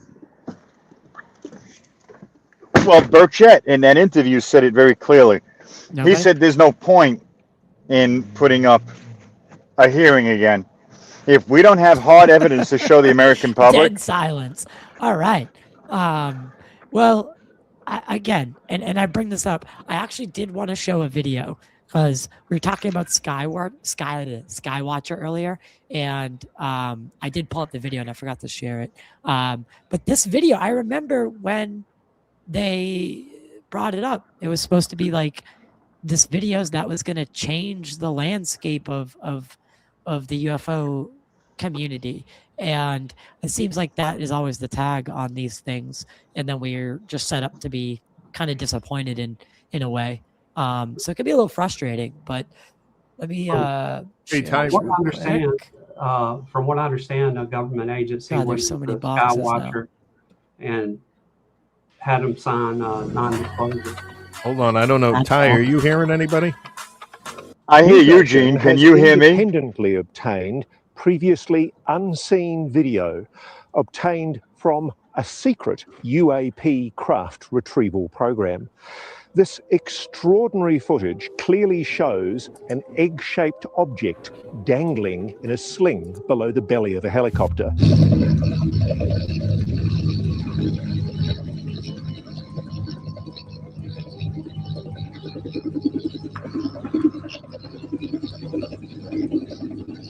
Let's slow this down to take a closer look. That's an egg-shaped UAP suspended from a 150-foot long line. We're told the craft is about 20 feet long. The egg suspended in a cradle. And look how careful the pilot is as they bring their precious cargo into land. Let's freeze frame here to look at one of the clearest images of a UAP ever taken. This is no blurry light in a distant sky. The source of the footage putting themselves at incredible risk to record this UAP retrieval. Look at how perfectly smooth the craft is. No markings at all, and no visible means of propulsion or way to see inside. Watch how it rolls, almost graceful as it hits the ground, despite being wrapped in the ropes and canvas from the cradle as it's dropped for pickup. The UAP's final destination still unknown. Oh gosh. So what apparently you guys were talking. The ghost, see, I'm telling you guys, the ghost switches my equipment on StreamYard, the settings, it switches the settings automatically by itself. And I won't know it happened. Usually I won't know it happened, but there, because no, I couldn't hear anyone, obviously.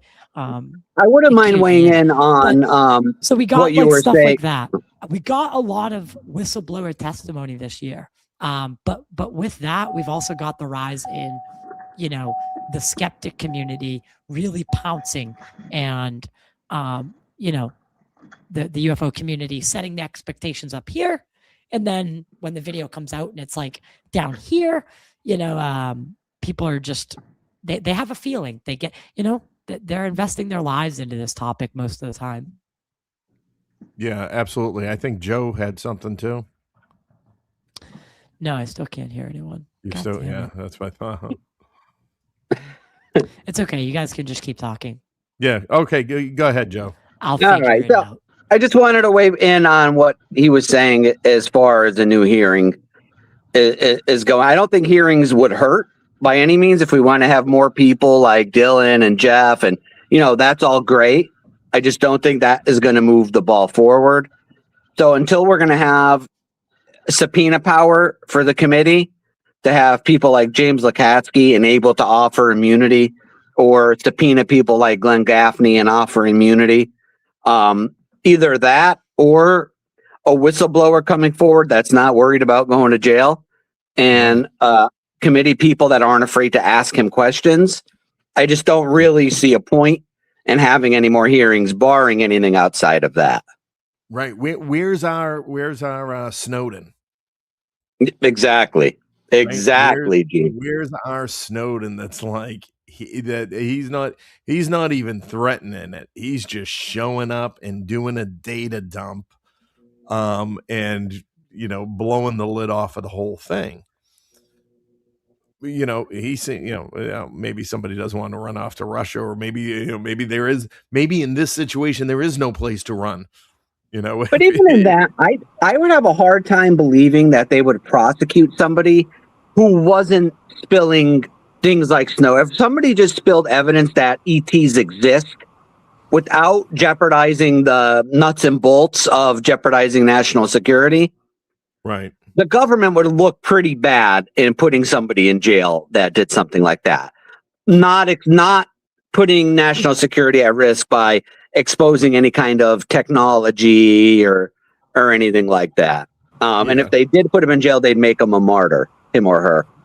What's kind of everybody's feelings on then? What would our Snowden say? Because you know, if you look at like what Gene has in the years it's from Gene, that Snowden may already have passed away or been retired. If you look into some of the stories you hear in like Danny Sheehan, that there is a agreement how many abductions they can do and things like that. Well, then there should still be a Snowden currently present. So what would the current day President Snowden say? Because obviously the question is this reverse engineered, or not? I mean, I guess that's always my curiosity is if you have a sighting, that doesn't mean it's not NHI, but is there a Snowden for that? You see where I'm getting with that. Right, exactly. It'd have to be, somebody that got something, tangible, right? It's got that's got to be the number one thing, is that it has to be a photo or video that can stand up to all measure of scrutiny. And what are the odds somebody got that out? Now, are there more documents? Yeah, there's probably much more of a document trail. Could there be even the stuff Knapp brought back from Russia that I think is associated with my stuff, right? That's sitting there in the classified world, and that comes out. What does, what's in there and what exactly does it tell us and what are the consequences of it?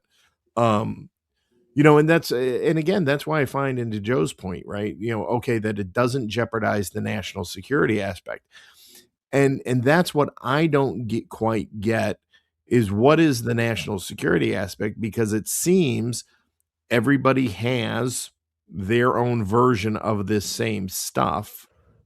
So, we're not talking about it's the the lowest level thing. Is it a series of numbers? Is it a specific formula? Is it that, to get this to operate, it has to specifically weigh something?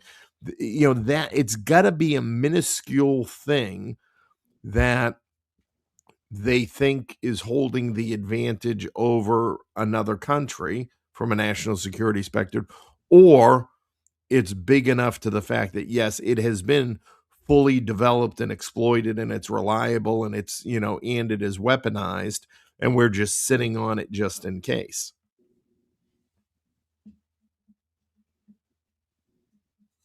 That's been a problem of mine. David Grush alluded to this kind of Cold War that's going on, and this kind of arms race, if you will, between superpowers, I would assume, but and I guess the ones that come to mind would be China, Russia, the United States, and then throw in a few more, maybe Israel, Australia. I'm not too sure about Australia actually, but to some degree, if there is this underlying Cold War, why haven't we seen any traces of it in a military capacity? And maybe we have, but the public just doesn't know about it. So are you talking in terms of like if there's a crash that goes down in in the Middle East, are Russian Spetsnaz and U.S. pararescue racing to get there first, and why hasn't there been a big gunfight over getting it? Well, that it makes sense to me, because like I've always thought, and this is where I've always I think what I've done more appropriately than other people in the community is I'm not afraid to say that for tarnishing the UFO reputation, because I don't think that that's what we're here to do. But there is certainly, if you don't think there's fucking overlap with the people that were blackmailing, honeypotting the world's most powerful individuals, the ones that we know about, right? if they're not controlled by the quote unquote deep state, and if those aren't the same people that are suppressing this sort of technological advancement and trying to become some sort of breakaway civilization, if that is their end game. Daniel Inouye has testified, he was part of the Gang of Eight, said that there's a cabal that has their own army, their own fundraising mechanisms, their own agendas. They're above the law. Like, how many times do we have to, like, there is some crossover here between the Epsteins and the Diddies of the world. Whoever's controlling them, they're the real people in power. It's not the people we see every day. It's the people we don't see every day. The ones who are really pulling the strings. Whoever that is, that's who we're up against. So whoever thought this was going to be an easy fight, you had another thing coming. But also, we shouldn't be afraid to bring up Epstein, to bring up the weird shit that was going on in all these facets of industry, how there seems to be a plant in every industry to, gain control over people by blackmailing them, or by paying them off, and that we could get into insider trading and lobbying in general. Should it be a thing? Should China be able to purchase fucking land next to our nuclear sites? Probably not. Like, what the fuck are we doing? But people are so afraid to talk about it because it is a little dark. And it's not just little green men, right, that are coming from Zeta Reticuli. It brings in a real dark topic set. And if we've made a deal for abductions, that's not, is no one else seeing the lines? Is it just me? Well, I guess there's different views on it, obviously, which was good for today. For me, I think it still kind of comes back to what I was saying about some of these whistleblowers, where you spin a globe and you put your finger down, whoever there's it. It's random, and I don't care a whole lot. There's a certain point where you got to care, but a whole lot about what their background is or their history is. And that kind of goes into politicians. All these things that you're mentioning and the people you're mentioning, and the politicians, even worse, they all have their human flaws, and it's been proven to work. I think Gene could probably speak about, there's always a history repeats itself on that, and it still works today. So I don't know if it's necessarily intertwined, but the exact same tricks that come from countries, the head of the countries know what they're doing. This has always been something that's gone on. Yeah, and I think, to Ty's point, maybe what he's talking about is you've got the political power structure is central. The people behind the scenes that keep that political power machine going are in place for a long time. Then across the broad spectrum of issues and problems and deviances, so I think what you're talking about, Ty, like, there's the same touch points somewhere, whether it is the Lockheed executives or aerospace or defense industrial complex executives trying to keep things secret, or it's a truly secret cabal trying to keep things secret. The touch points would be the same at that governmental level. Yeah. Well, and then you got, so why was Epstein so interested in free energy, right? Why are there these stories that Ghislaine Maxwell, and I am quoting this from Jason Giorgiani. I've done research on it myself. I found the story he's talking about, but apparently there was this one person that came out and was talking about how she was, worked for Epstein, if you will, and claimed that there was some sort of genetic program happening there. And Ghislaine Maxwell, only her man slaves, if you want to call them that, just like the people she had working around the house, they were all these Nordic looking guys. And one of them, or multiple of them, had gone on record saying that, when you take a shower, your hair clogs the drain. They would routinely have that hair go missing, and they would have their toothbrush go missing. And again, you might just hear that story and go, okay, that's fucking creepy. But I can't help but start thinking about the archetypes that we've heard about in the UFO community, right? The Sure. tall blonde people that look like us, blonde hair, blue eyed. I mean, I don't know. Am I crazy? Am I the only one who starts thinking like this? Maybe that's why I'm crazy. I don't know. But I start to see parallels. And there are other people who claim to see UFOs on the island, on the Epstein Island. So I'm just saying, we shouldn't be afraid to look there just because it might have some dirty consequences. And there's the problem trying to look there, isn't it, though? Yeah, that it's all dirty. It's all dirty. But you guys, you got guys like, Bill Gates going there. You got guys like Stephen Hawking going there. You just all these people, all these very influential people. Even presidents. Of course, that's the biggest one, like the Clintons and Yep. But so whoever's pulling the strings on that operation to blackmail literally the presidents of the United States, who's perceived as the most powerful person in the world. If the person that's not behind that if that's not the cabal, then what is? And if that's the cabal, then they're the same people that are suppressing this technology, allegedly. Yeah. So why aren't we connecting Well, dots? Kai, I can say this, that when Dick Cheney passed away, it passed a lot more ripples through the world than a lot of people may know.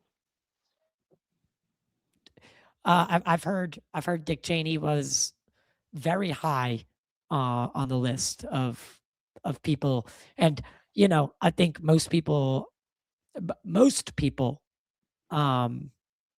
know that he was kind of like a psychopath, very warmongering type, but others just see him as the vice president in charge when 9/11 happened, right? Yeah, but I was told from my sources too that if you tried to get information out of him, you would ask him a question, just like we are here, and he would always answer with a question. So it was very hard to squeegee information out of him, I guess, if you will. I would imagine that guy was rock solid when it came to keeping secrets. That dude, I don't know how he slept at night, to be honest, with the weight of that on his shoulders. But again, not to get too political about it, but I mean, even Age of Disclosure, I think, had said, maybe I'm wrong, but someone recently had said Dick Cheney was like, obviously is posthumously, so he can't defend himself, but they said that he was part of like the UFO legacy program. I can't remember where that was said. Maybe someone can correct me. Yeah, you're talking about Magi 12, Magic. It was or Ross Zodiac Coulthard who said it. Okay. Yeah. So, I mean, take it for what it is. But other programs did come out this year. Immaculate Constellation was one of them. Matthew Brown, another whistleblower. Yankee Blue came out. What did you guys think about these kind of revelations? And are they connecting dots for you guys? Yeah, from what I've heard, they're pretty old.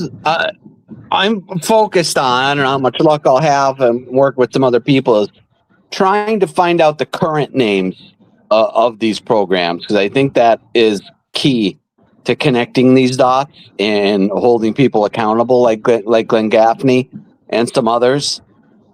But I don't know. I just wanted to throw that in there. That I think they're pretty dated. They just came out recently, but I don't think those programs are active any longer. Yeah, I tend to agree. I mean, I think I was having a discussion with Eric Hecker last night, and we were, talking about that. When we know something, it's already 20 years old, and the next iteration is already, operating secretly, that we'll learn about in 20 more years. So it's with these names and things, listen, and even in the military, right? When they teach you in your POW training, keep your mouth shut for 72 hours. That's how long it takes them to change any information you might know or leak. So at least try to hold out for 3 days before you blab everything about your mission and next targets or, whatever Right. So you can't tell me, right, the same thing doesn't happen, if not much more expeditiously, when it comes to somebody coming out and giving a name. And they certainly, you have to imagine the way Matthew Brown came out, right? It's through that pipeline. So they already knew who he was talking to, and they'd already set up the interviews, and so that stuff was long gone by the time it ever hit the airwaves. To kind of tie some things together, to what Ty is saying and the Gene and Joe saying, there's about who could be controlling this. I mean, that's also one of the reasons that they're probably doing what they're doing, which is keeping it siloed, because you see how easy it is to get answers from and the measures other countries use. And then you get into the actual two questions, which is, what are we talking about? Are we talking about, was it in use? Are we keeping it a secret that we recovered something in the crash recovery team? Or are we talking about we've already got something like it engineered, reverse engineered, and we're keeping secret that we're using it in mission or ISR or whatever it is? And then which one could you actually get? If it's the one, and I think Joe's kind of hinting at now, what's the current name? That's going to be real hard to get answers on. But I think people confuse sometimes both of them, and they're two different things. Whoever this was at the beginning, I think getting back into some of Gene's records is going to be a different silo than the folks working on stuff now in the project names. I mean, it's important to keep those separate, Absolutely. Absolutely. Another thing, does anyone want to jump in on that? Another thing that we did get, and something that's been, I kind of want to bring up two things at once here, but this campaign for 3i Atlas, this interstellar object with Avi Loeb, but also this real scientific data, this amazing batch of information, this thing that Dr. Beatrice Villarreal came out with, that she submitted her paper, she crossed all the T's, dotted all the I's, and that's still not enough. The goalposts being shifted constantly. People want these things, right? They even mark they're little markers of the UFO movement, and then when we get there, all they just poke holes in everything. So again, like what because that's not what they want. They want a ship descending from the sky, landing, and Nordics walking out. Yeah, that's what they want, right? True. They want a spectacle. And when you give them the story of my 6-month life here, right? Nobody wants the science behind it. Nobody wants to have to do any work or mental, exert any mental capacity to both understand and articulate it. They just want to look at it and go, ha, see, there it is. Right. And it's why I say, even if that ship landed and something walked out of it, people are going to be highly disappointed, because they're not 7 foot tall Nordics, they're 4 foot 11 tall. It doesn't meet the fantasy that they've had in their head. They're not walking into this open-minded, ready to follow evidence, ready to roll up their sleeves, and anything other than what their preconceived notion of what it's going to be is going to be a disappointment. And you're right. And Mike, if you're still there, you're very close to the Beatrice Villarreal issue. I am. Another highlight of the year, right? We didn't think of it. I'm gonna be sure. I'm hopefully her and I have talked about having her come to the studio in springtime. So I've been working on that. I think that she's definitely got one of the highlight stories of the year, to be honest. Just if we could start actually getting other observatories' data either around the same time or around the same time and after, and we can really like start looking into this. I think this could be one of those avenues that ends up forcing a hand. Yep.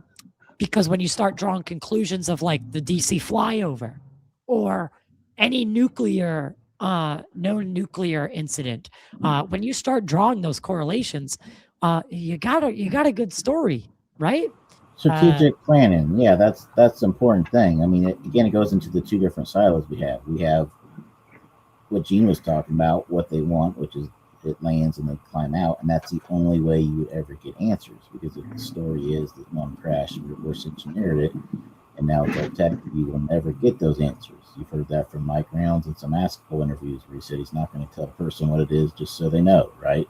You've even heard that from Burleson, who said when he wrote his letter to go look at the Nevada test range, you basically keep our secrets our secret. So unless it is them landing or only this idea of NHI and craft, that's the only way you can tell that story. And that's what people are running into where they're having trouble getting past it, because all you're running into is the military industrial complex, and you've got to have a better plan. And that would be one where you go back to the beginning and work your way through it.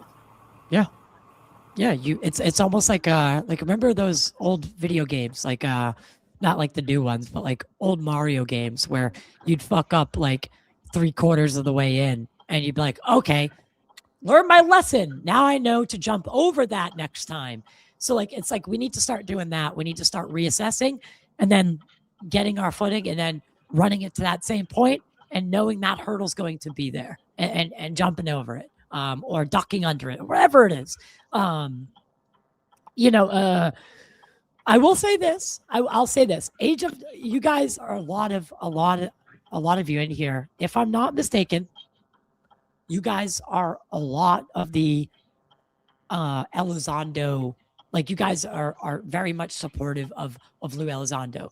Something that recently happened that I did want to discuss was this Project Unity, Joe. That's a lot of drama for me this week. Was that a sore spot? I'm sorry, guys. Did I know Not that? a sore spot. I think it's pretty No. funny. You're talking about the piss drinker, Jay Anderson. Yeah, let's get into that. Go ahead, Tyler.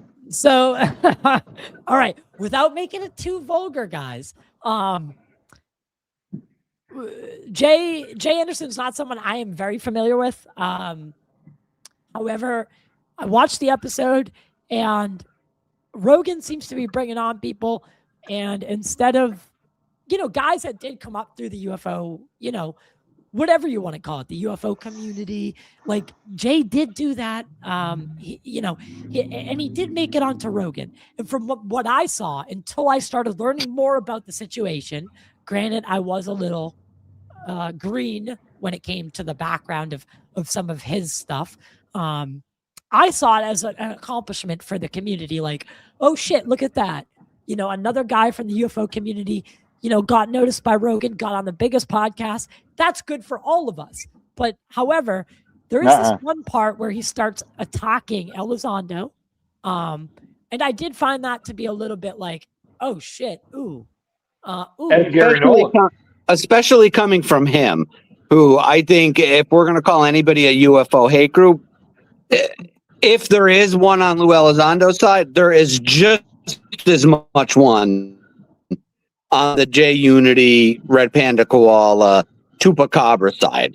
So it's two equal halves from an outside perspective anyway.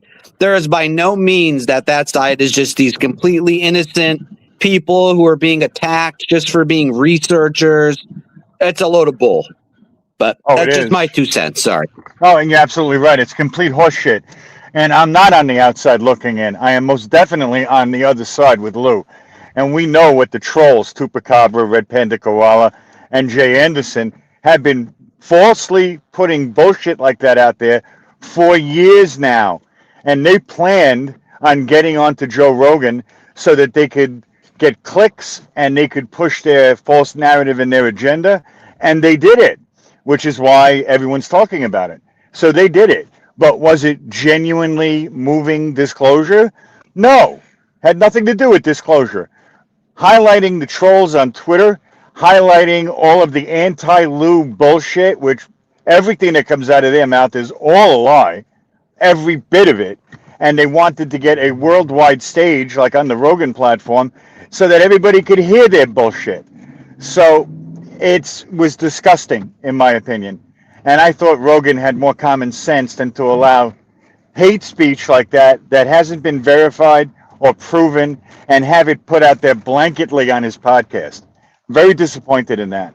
And then right after that all happened, we have a sitting member of Congress, Eric Burleson, who is also went on the space with Chupacabra and Red Panda Koala and agreeing with the hate against Lou Elizondo, which, you know, is really funny because I remember when Lou was down testifying in Congress and he was in Burleson's office, there are plenty of pictures with Burleson with his arm around Lou. So on one hand, he's, working with Lou and doesn't have any issues. And then now, because of the Rogan podcast, he's mimicking what the trolls are putting out there and say, oh, well, that's how I felt all along. I agree with that. Really, you schmuck? You are a member of Congress. You shouldn't be taking sides with anybody about any of this shit, especially if we're talking about social media troll wars. A sitting member of Congress, a member of the government, should not be getting involved in that, especially if he's going to take a side and push a false narrative, which is what he did. I didn't expect that, but he did it. So now we're dealing with the consequences of that. This was something that people who were not familiar with either side of things, like the public, and they hear their bullshit that they constantly put out there, and now they heard it on the Rogan platform, they don't know what's true or not. They're going to take it at face value and believe, oh yeah, Lou is a murderer, Lou is a rapist, Lou is a torturer, all of the things that they put out there constantly. Lou murdered Amy Eskeridge. Him and his friends raped her to death. Oh God. And you know, that is untrue. Even to the degree where we have a close childhood friend of Amy Eskeridge's who came out on Twitter recently, and she said, look, Amy was dealing with a lot of mental health crisis issues. She was dealing with a lot of health issues, physical health issues, mental health issues. Her family have been traumatized by all of this. It was unexpected. And she committed suicide, murdered herself. And now the trolls are aware of that, but they're ignoring it. And this woman who worked with Amy at the Institute and knew her since they were kids together said to Red Panda Koala, please stop dragging the family through pain. Everything you're saying is false and not true. You need to let the family grieve. You need to stop putting false information out. It's just not right. And Red Panda responded to her and said, I'll say whatever I want to say. It's my right. First Amendment protects me. It's freedom of speech, and I will say anything I want about it. So he pushed back against her, and she was being very nice about it. Yeah. So, I mean, I don't stomach or tolerate no sense that. of right and wrong. Right. They don't care what's right or what's wrong or what's the honorable thing to do. And not just them, but there's just so many people on social media who don't really care about that. It's all about what gets me clicks. Yeah, and let me. I just want to blanket this by because I see that one of the people that I like one of the people I wanted to especially bring on for a little bit did just show up, and that is the NASA Chief of Aerospace Medicine, Dr. Greg Rogers, who he also came out this year in 2025. But before I bring him in, I want to wrap this Lou and Jay thing up, and the community, like the anti-Lou and the Lou for Lou. I think what I don't know how all this shit started. I really don't. Me neither. If it really does come down to whether you think Lou ran ATIP or not, or he was definitely involved in something. Harry Reid acknowledged that. Now, whether you want to poke holes and say that, that's all semantics. Lou definitely did something with the government when in terms of studying the phenomenon, from a military standpoint. I think again, it really does need to come to, we need to stop putting people that sit on pedestals on Twitter or X or whatever it is now, and they don't go out in the field, they don't research cases, they don't do anything other than spaces, right?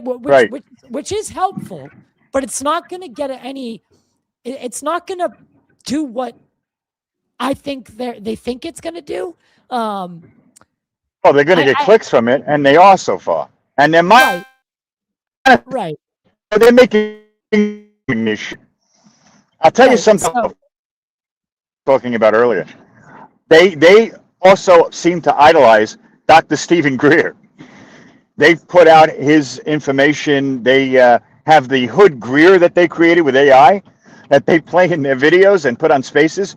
They seem to idolize Dr. Stephen Greer. And we know that Lou Elizondo and Stephen Greer don't see eye to eye and don't get along with each other. So they're on the Stephen Greer side of everything against Lou Elizondo. That's where this originated from, and this is why it's still ongoing. Just so you know, Tyler.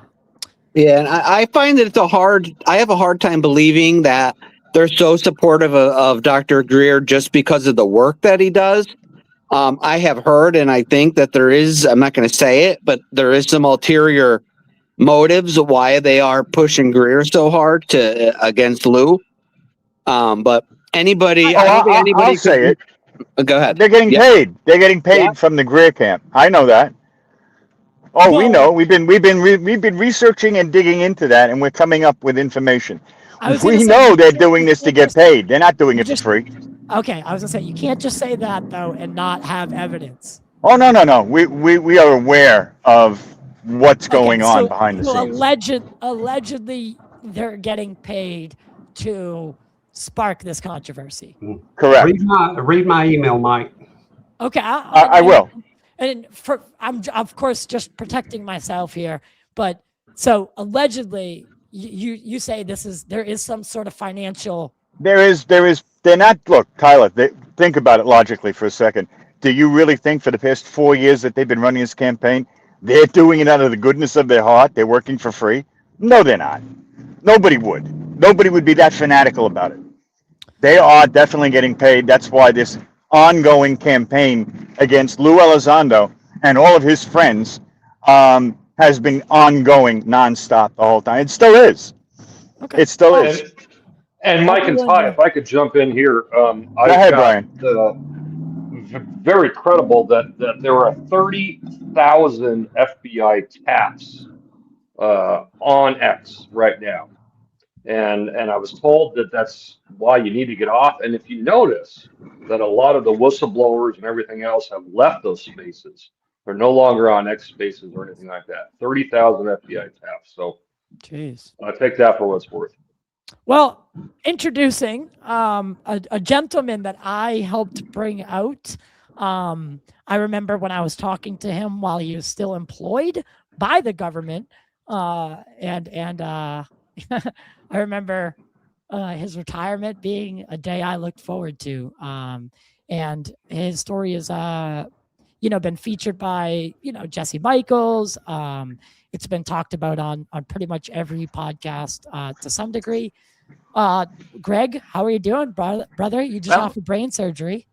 Yeah. Well, fortunately, when they opened my skull, they found that I still had a brain. So that made me feel better afterwards. I guess it's verifiable at this point. But Greg, you and Gene and some others, you guys were introduced to the UFO world. And I remember having conversations with Greg in particular about, hey, listen, we're going to do this interview and there's going to be a lot of people that support you because you're a genuine person. But there's also going to be this other side that's going to make they're going to attack you and they're going to to make you feel a certain way. I was like, try not to take it personally. I remember prepping him for that. And it really, for him, it didn't happen. He's the only guy I've ever seen who's come out and 90% of people are like, yeah, I get behind what that dude's saying. He seems genuine. His resume is fucking impeccable. Greg, who are you?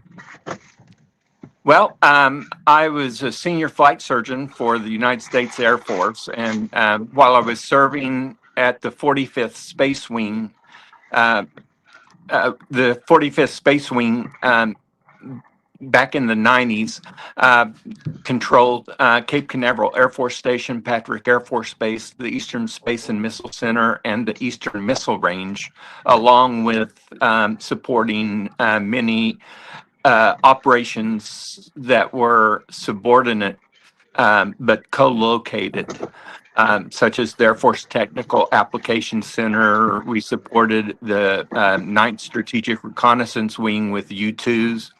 So we did a lot of different things. But, I do want to say I really thank you for what all you did to get my story told the way I wanted to, because you allowed me to do that. You allowed me to. I think you're breaking up a little bit, Greg. Say what I needed to say in order. In 1992, I was there with.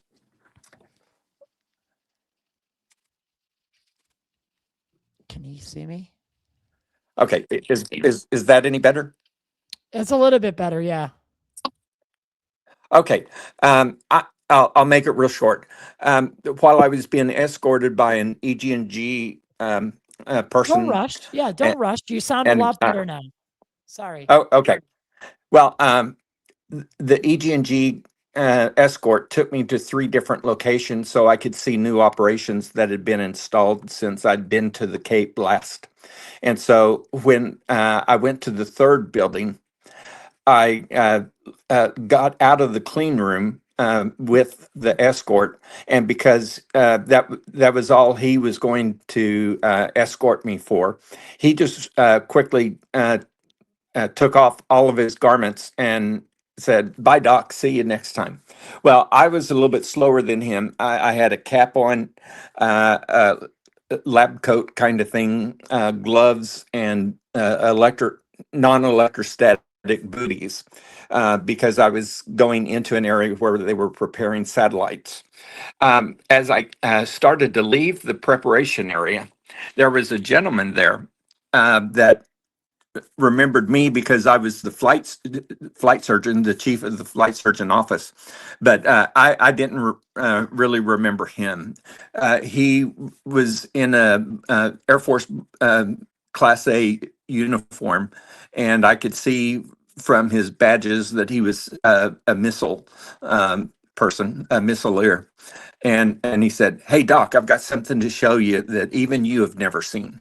So I said, "Okay, show me what it is." He took me inside the office, closed and locked the doors, closed the louvers, and then he went to his computer station. There were 4 computer stations in this office. He went to his, started it up, and then when he got to the video, he said, "Take a look at this. It's going to knock your socks off." So he moved to his left so I could move into his seat. So I was looking at a closed circuit television feed, and it had no markings on it, no classification markings, no time stamp, no date stamp, no location evident. But what I was looking at was a hangar, typical military hangar, and inside was a reverse engineered UAP. It was an amazing event. I've detailed it in a number of stories, but as I continued to watch, it rotated, it elevated and then rotated. And as it rotated, I saw that on one end, it said U.S. Air Force, and just above that was the Air Force flight insignia. So seeing a flying saucer was unexpected. Seeing a flying saucer with the U.S. Air Force identified on it with the flight insignia was even more surprising. Right. And you know, I know you just given the abridged version, but just so I can lead you into it, lead you through it a little bit. When you asked when you asked him, where did this come from? What did he say to you? Okay. Yes. I first asked who made this, and he said, "Well, I can't tell you that." And I said, "Well, why would we make something that looked like that?" And he said, "We got it from them." Them. Obviously meaning aliens. So that's why I believe it was a reverse engineered UAP. Right. It had umbilicals tied to it. So it required external electrical power and some other things. So that's why I don't believe it was a real UAP, but it was a contractor or contractor consortium's attempt to reproduce something Well, that they had found at some point. right. Now, a lot of people, a lot of people know this, but and Gene probably especially, on testcraft, they have these markings on them. Usually so that the Yes. film when you film them, you can keep orientation. They're used for a lot of different reasons, but you said that Yes. in, Well, in our interview. Apollo moon rocket. The Apollo moon rocket had black and white markings all over it, so that they could tell what the orientation was as the vehicle was lifting off. And if you look at the space shuttle, there are black and white markings all over because we want to be able to identify the exact orientation of the vehicle at all times. So this is commonly what is done. And on this vehicle, it was pearly white, smooth, no panels, no rivets, no door, no window, nothing of that sort.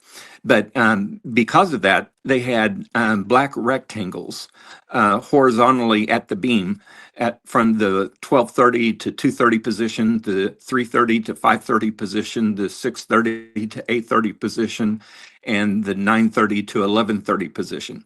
Then at the 3 o'clock, 6 o'clock, and 9 o'clock positions, there were vertical black rectangles, so that as it was being tested and monitored, you could tell the exact motion of it. As pearly white as it was, without the black markings, and of course the U.S. Air Force marking on it, it could have rotated, but because it was so pearly perfect, you wouldn't see the motion. You put the black rectangles so that as the rectangles move, you can tell what the vehicle is Right. doing.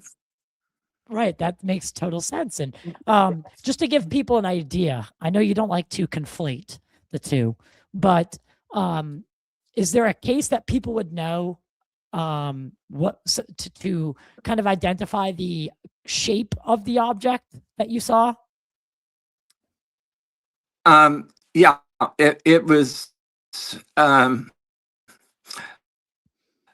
flying saucer, but it was shaped sort of like a squished egg. No propulsion system. If it was just sort of ovoid with everything symmetrical, except for the upper surface where there was a dome with a mast sticking out, and the mast was attached to 3 umbilical lines. So that could have been electricity, it could have been control systems, but because there were umbilicals, that instantly told me that everything on the inside was not fully prepared, because if it was, you wouldn't need the umbilicals. Right. But okay, so you've described it as kind of like, what it sounds to me like is like maybe similar to what Bob Lazar described as the sport model-esque, like classic, flying saucer. Yes, if you tried to put his sports model inside an eggshell and it deformed as it fit in there, that's what it looked like. Interesting. Anyone have any questions for? By the way, Greg was also a chief flight surgeon. The guy's done tons of rescues. He wrote a book about the Challenger disaster. Before the disaster, not the Challenger disaster. Sorry. No, in '95, I wrote a book because of the great concern that I and many people in the program had, because NASA was not sending up a repair kit, and every mission had damage to the thermal protection system. And so we kept saying, one of these days, there's going to be a hole big enough that if you don't repair it in space, they're not going to make it home. And so in '95, I wrote the book. I had book signings with Buzz Aldrin and Jim Lovell Jr., the commander of Apollo 13. And so lots of people within the program knew I warned of this. In fact, I talked to one of the members of the LOEC from Johnson Space Center, which is loss of orbiter entry capability. And he told me, your book is our worst nightmare. If we lose another crew, it's probably going to be because of what you wrote in your book. Nobody listened. 8 years later, they launched Columbia. Foam tile or foam material broke off, struck the leading edge of the left wing, punched an 18-inch hole through the reinforced carbon, and yeah, I don't know why I said Joe. They told the crew it was nothing to worry about. They didn't image it, and then when they tried to go through entry to return to Earth, the 2300 degrees burned through the left wing, and we lost the orbiter and crew for exactly what So yeah, I mean, I had Greg said in '95. Yeah. So when they died in 11. Yeah. So Greg, your resume, I mean, I think that's why most people resonate with what you saw. But if anyone has any questions for him. Yeah, I'll go ahead and jump in with one if that's okay, Ty. Dr. Rogers, you said that the craft was hooked up to a power supply of some sort. Did you know the propulsion mechanism, how this is working? Did it just take 120 volt, 240 volt? I mean, what did this thing work off of? Well, I had a visual and audible link, so I could see the umbilicals, but I am only guessing as to what the umbilicals were. So I don't know what the power source was. It had to be external to the craft, or they wouldn't have needed the umbilicals. But I think it had to be a high voltage electrical system to get the vehicle to fly as it did. Now, I have said that there were some electromagnetic discharges while it was operating, and there's other information that I witnessed that I have refused to disclose because I think I understand what was going on. But if this vehicle was a test bed model and they have continued to pursue this kind of propulsion, if I gave any clues as to what I thought was going on, I could inadvertently disclose classified information about what they have done with it since that time. So that's something. A follow-up, Dr. Rogers. That you said I have not and will not discuss with anyone. Do you think that any of those lines, aside from power, might have been? Yeah, there were 3 lines that might were have been a water line or anything else. Ooh. Oh, it could have been. I don't know what was in the lines, so I could only guess. But each one had a different color, so I'm sure they had different functions. But I feel like with the size of the craft and the way it operated, the power source had to be external to the vehicle, because if it had that internal, you would not have needed that many umbilicals. So that's why I believe it was a test bed program. So, this is the progression. The analogy that I say is, imagine that we could time travel and we took an F-22 back to 1914 and give it to American aeronautical engineers. And we said, look, this is the most advanced aircraft there is. Honey, get in there. Sorry, my grandson's getting ready to take a bath. No, that's fine. Dr. Rogers, I guess where I'm I going lost my, is do you think that there was I lost my anything, train of thought. do you think that there was I know anything what I was saying. fusion related? One sec. And All that's right, kind of where I want to go. Okay, I do not know what the power source was, but let me get back to my example. We take an F-22 back to 1914. We give it to the aeronautical engineers of the United States and say, look, this is so advanced, it can defeat anything that anyone flies in the Great War that is coming. Well, the aeronautical engineers from 1914 look at the thing and say, we build all of our aircraft out of wood. I don't see any wood. And say, oh, well, no, we've got special alloys to make up the structural component. And then they say, well, where's the propeller? And they say, well, we don't need a propeller. We've got jet engines. Well, they don't understand that. They feel the surface of it and they say, why does it feel so funny? And we say, well, that's radar absorbent material. That way, when radar signals come in to try to detect it, it will deflect and diffract the return echoes so that the radar site can't see this. And they say, well, what's radar? Now, then in 1914, they have a product of 100 years of human design. But in 1914, there's no way to reproduce an F-22.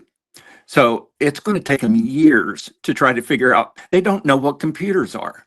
They don't imagine what computer chips can do or that. So if they try to reproduce the F-22 in 1914, even though it's human technology 100 years advanced, it would be absolutely impossible for them to reproduce an F-22. Well, if we have captured a downed UAP and its systems are much more advanced than that, we're going to have to learn baby steps on the how to reproduce it. So let's say figure out how to do this. Since this was 92, that was only 45 years to go from we don't know what this thing is to try to figure out, okay, how can we reproduce it? So in 45 years, maybe they had gotten to this stage. And since then, of course, we would progress. But you can't just immediately reverse engineer advanced technology that we don't understand. So that's the kind of thing I think was happening. Very interesting. Do you, whatever came of, why do you think you were shown this? Because, obviously one of my first thoughts was, if I had someone who's superior to me, the only thing that would get me to do what he did to you, because he did breach, I would assume he breached some sort of NDA or some sort of legality by showing you this video. So what comes of that avenue? Well, let me explain it like this. I had to go onto the USS Montpelier when it was going through sea trials because the executive officer, the second ranked officer on the sub, fell from the sail and got injured. Well, because it was just a trip to go out for sea trials, they had an independent duty medical technician on board that had just come out of school. He didn't have experience. And so when he saw the executive officer injured, he said, "We need help." Well, they had just left Port Canaveral, which is the naval section of Cape Canaveral. And so they said, "Hey, 45th Space Wing, send us a doctor. We need a doctor." Well, I was the flight surgeon of the day. So I was in my flight suit. I had on space shuttle patches. And so I went out on the sub. Well, I took care of the executive officer, made sure he was stable and being treated. And then they said, "We're going out to Luthra. If you'll pay for your flight back, we'll give you a ride out there." So I said, "Okay, great." So I got to look through the periscope as we went underwater and did all these things. Well, as they were showing me around the submarine, they got to the sonar room and they said, "We don't allow anyone but sonar people in here. It's too classified." But then the officer that was with me said, "Well, if you work with the space shuttle, that's okay. Come on in. We'll show you all the stuff." So he was breaking protocol, but if it's human nature. If you're walking on the beach and you find a diamond ring, you're going to pick it up, look at it, and then hold it up and say, "Hey, everybody, look what I found." So I think he was just so excited that he had seen this video and he knew, I can't show this to much anybody, but here comes Doc Rogers. He works with the space shuttle. He does stuff all over the Cape.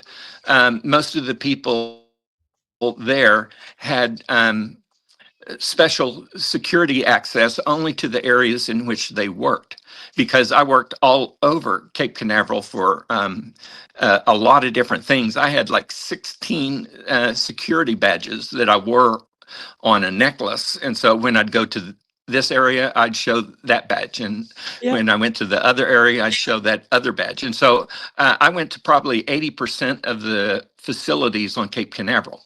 Well, this guy only had 2 security badges. Well, I had 16. So he probably figured, "Oh, Dr. Rogers is working with all this classified stuff. This is no big deal. I want to show him a flying saucer." So I think that's all it was. Were you, actually, I don't want to make this like a hard interview. But, one of the things I think we discussed was the fact that, okay, I want to bring up 2 things. One, if this video were to surface, if it were to come out through some sort of official channel, would this video be something that drastically changed the course of the disclosure movement, quote unquote? If the video you saw, whether it was a live feed or just a cut of it.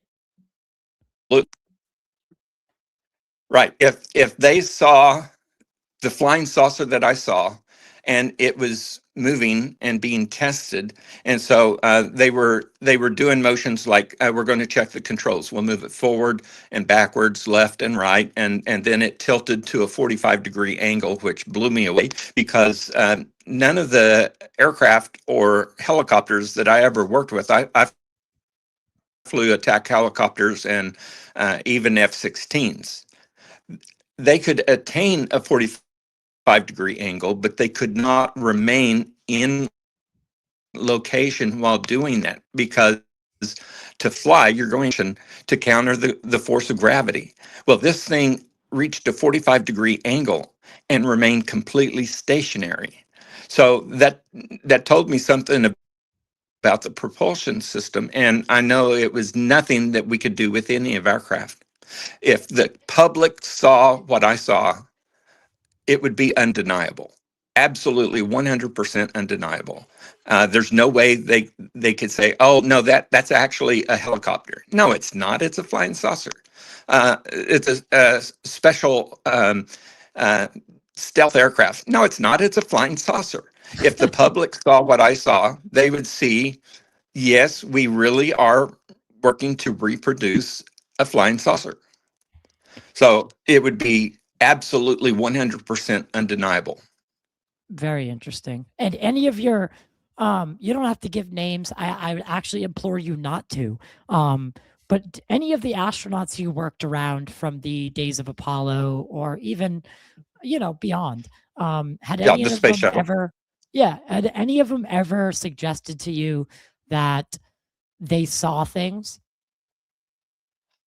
They didn't just suggest it; they told me. Now then, if they went to a briefing and somebody said, "Have you ever seen an unidentified flying object or a UAP?" They would say, "No, we've never encountered anything like that." And then you go out to dinner. They've had a couple of brewskis, and all of a sudden they start saying, "Well, let me tell you what happened on my first mission." And so they're sitting there telling their stories. And if you ask them the next day at a press conference, they'll say, "No, we've never seen anything like that." But just like when I saw that flying saucer, as long as I was employed by the government in any fashion, I wasn't going to tell anybody about it. I didn't tell my wife about it for 15 years. So I did not disclose it until 2025 when I retired at the end of April. And so if I remember, March 4th and 5th was when you released the information. I kept quiet about it. And that's what everyone else did. And so, if I remember correctly, you released the video of me reading my statement, and then the next day, at May 5th, you said, "Hey, the story's coming out." And on May 8th, Newsweek was running a story on it, and so it went worldwide. I've been on podcasts from literally all over the world.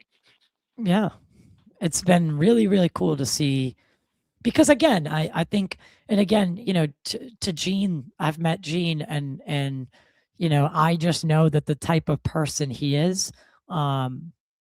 I've been around his family, so to say, and I've done that same thing with Greg, and I took him to, well, I didn't take him, but we went to Contact in the desert together, and he got to Contact in the desert. Yeah, a lot of people wanted to talk to him, and there's just this weird, because I've seen a lot of people come forward, and I've seen a lot of people get attacked, and it was not something that happened, because with Greg, they really don't have anything to attack. Aside from maybe saying, okay, what he says is a story, it's just another story. Yeah, it is another story, but it's from the chief of, aerospace medicine of NASA, and was also a chief flight surgeon. And, so again, it brings again, what we talked about earlier. It's that these kind of stories are able to stand alone because of the credibility behind the person. Exactly. Yeah, exactly. And Dr. Rogers, it's great to be on here with you, and thank you for your service, and thank you for, bringing on a lot of the podcasts. I've shown the picture of me and Buzz Aldrin holding my book Impact. Now, that was documented all the way back to 95. So nobody can say, oh, he didn't really do it. Buzz Aldrin believed in me. He's an interesting chap. He said I wrote a really good book. He said it was really good for the space program, and he'd say Buzz Aldrin liked it. Hell yeah, I've seen the picture too. It's and heard some of the stories that you talk about, and I feel like if people knew half of what you had in your head, it'd kind of blow their minds. But Gene, you were saying something. I'm sorry. Yeah. No, I was just saying, I was happy to have this virtual introduction here with Dr. Rogers. And, myself, I'm an Air Force veteran. I'm retired as a staff sergeant, and I spent plenty of time in flight surgeons' offices. So I know quite intimately your line of work is on the receiving end. I think it's so important, and to speak to, Ty, the point you made and we talked about earlier when it comes to the standalone credibility. But, more importantly, it's the value of that story, right? Not only, okay, it's a cool story, but it's that little detail like the umbilical, right? And three umbilicals coming out. And it tells us something about what it is we're exploring. And it adds to the puzzles that we're trying to put together. And so for my part, for your awareness, Dr. Rogers, I had almost 200 pages of Soviet reverse engineering of a UFO from my father-in-law drop in my lap after he died, and that was done during the 1980s. So now here we You'd are. be a good person to look at it, actually. But and here we are in the 90s, and there's craft that are being developed, and they look like they're reverse engineered. They're run with umbilicals. We're putting together the other pieces of the publicly available data, looking at it from the science, to have this timeline and this roadmap of the activities that were going on. And I think the other important thing, Doctor, in your testimony, does speak to this idea of what we see today and how much of it is ours, right? And we talked about this a little bit earlier, Ty, right? Everybody see, or a lot more people see things now. They don't necessarily report it, and there is more of a question of what is ours versus what is truly UAP. So I mean, it's a great story because it's a time marker, and it is something that allows us to begin discerning what period of things might have been ours versus a period of time when it definitely wasn't ours. And I think all that adds to the conversation. Absolutely. I love, again, I actually, Greg, I really suggest that maybe you and maybe we could get him a copy of the papers or the book, because he'd be an interesting absolutely. person to take a look at it. He knows his shit. With 3i, I know 3i Atlas didn't pan out the way that everyone kind of thought it was Okay, going to be. I'm sorry, but Yeah, you're breaking up a little bit, Greg. I'm sorry, but I didn't hear any audio. Okay, I didn't hear any of the audio. Okay, that's terrible. I should probably go ahead and close out. I'll Okay, text I'm you, sorry, okay? I'm not hearing anything. Okay, bye. All right. Thanks for having me. Thank you. It's that damn ghost again, Ty. Fucking good. I saw. Is Eric still? Have you ever talked to Eric? I've had Eric on the show. Oh, okay. Eric's become my morning coffee buddy. Yeah. He is. I find him to be a very interesting person. Fascinating. Very, I very, love very talking with interesting. him. Yeah, and I know. Okay. I actually do have a huge fucking problem when people show photos in a congressional setting that, if the story is true from what Lou says, if he was handed that right before he went on to a congressional floor, you don't just show it there. Put it in your pocket. Put it in your fucking pocket. Look at it later. Like, really diagnose it and verify it. Don't just, like, you're not doing the topic any favors when, like, and then you can't just fall back on the idea of, Well, everyone gets to see everything. Time and a place, brother. Lou, I respect you. I respect your service to the country, but wrong place, wrong time. I think he admitted it. So, you know, we win some, we lose some, but it was a big stage to have a blunder like that. There's no mistaking it. Yeah, and if I There's could no jump in on mistaking that, Ty, that was not only his first time, that was his second time. Yes. If The you remember, the chandelier. first one was the chandelier, and I was with Lou the next day, and got to talk with him for an hour about that before he went on stage to do one of his tours. And so he says, "You know what? I got to own up to it." And I mean, we're sitting there with him, his wife Jennifer, and his family and everything, and Gene's met him as well. So, you know, I'm not vouching for him or anything else, but he owned up to it, and he owned up to it there, and for that I can appreciate it. But you know, it's a different thing when you shake a man's hand and you look him in the eye, and you know, he says, "Yeah, it was a Yeah. mistake." You know, we've all done it, and I got to hand it to him. He did. You know, he went on stage in front of all the people and did exactly what he told me, basically. So, Yeah. you know, Yeah. and you can take that for what's worth. But that was my personal experience. The day after the chandelier incident, I was literally sitting with him. So, Yeah, I actually met him by chance, completely by chance. I was at the hearing he testified at, and I had been in line. I had a seat reserved, so I didn't have to wait in line, but I was there because I was making sure Bob Salas got in to the hearing because he didn't have a seat reserved like I did. So I went there, and but that's beside the point, right? Bob's a great guy. Fucking love him. I walked him into Nancy Mace's office that night and set aside my time with her for Bob to be able to brief a sitting member of Congress. Then I got him into Burleson's office at the most recent hearing. But again, I don't do these things so I can talk about them and go, look what I did or look what I'm doing.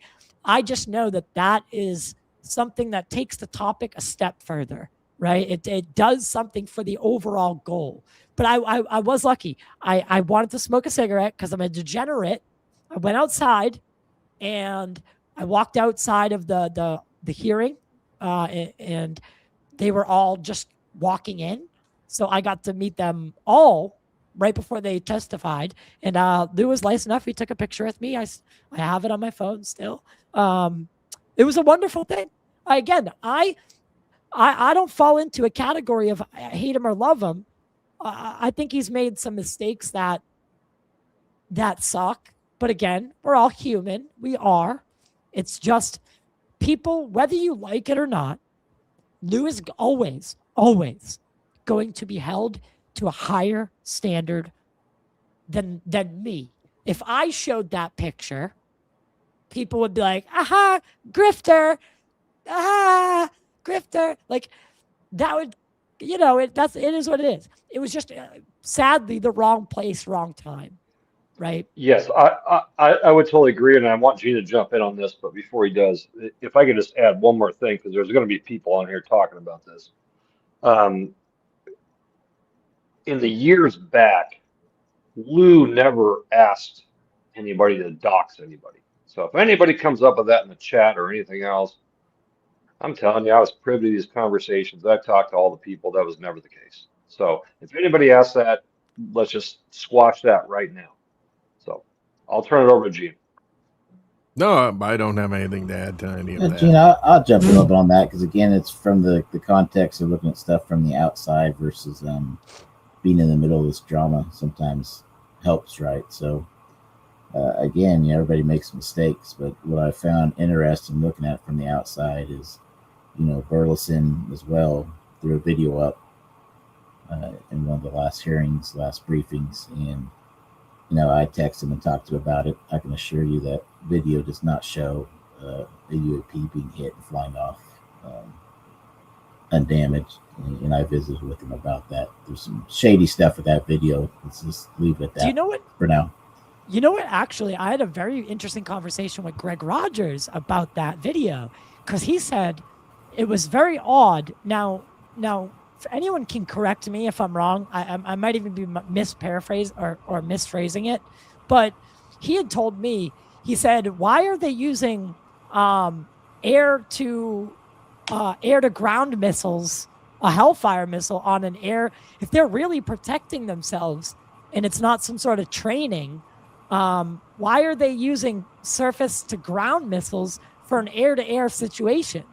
Right. And there's a lot of flaws. There's the biggest thing about that video is what people should know is that video in different cuts and different lengths was being sent to more than Burleson or Burleson's dead drop. And so then what you have to ask yourself is why? Why would these people all be getting different views? Some people got the end, some people didn't. And then who would have that sort of contact? You know, who would have these folks' phone numbers, dead drops on apps that can hide your identity and you can delete it.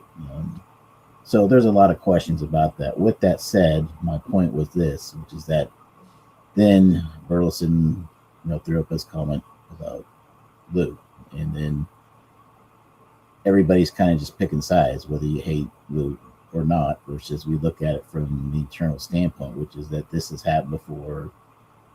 Some of the people that are in it now both done it, and it's probably going to continue. But again, I think it's just the drama that takes away from, are we moving forward or not? And again, I'm just trying to focus on 2026. People, that may get annoying to people, but I'm just like, let's get a strategic plan and get going on this. Let's hold everybody to a higher standard, right? Yeah, and that's fine, and everybody can be wrong. Let's, like Gene said, let's get going on the next thing here. Yeah, I agree. I say something. And what baffles me is Trump and these guys when they were doing the campaign. And now I really want to make this very specific. When they were on the campaign, he was, anytime it was got brought up by, because this is kind of like the first election that featured podcasting as a means to getting to people, to the masses, whereas like CNN and they just don't have those numbers like Rogan has, like Flagrant has. Like it seems to be the comedians weirdly that have taken this like political prime time, but other than that, when Trump and stuff are asked about like would they give disclosure a shot, would they do this, it's always yes. But then a guy like Eric Davis is saying, the only way I'll tell what I know is if I get a presidential pardon. Why aren't we facilitating that? Well, unless it's lizards. He did say that. Unless it's lizard people. But Eric Davis is fucking making crazy claims, right? On the congressional floor. But no one thinks to ask him, hey, let's talk about those notes that you're famously known for.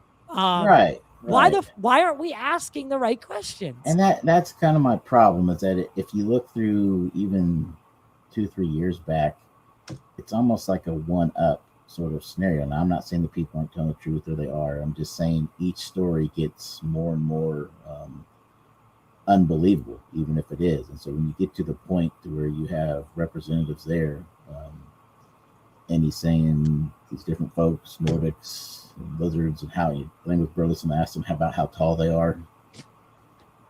You get to the point, and because like I told you, I had defense people that were writers sending me laughing emojis.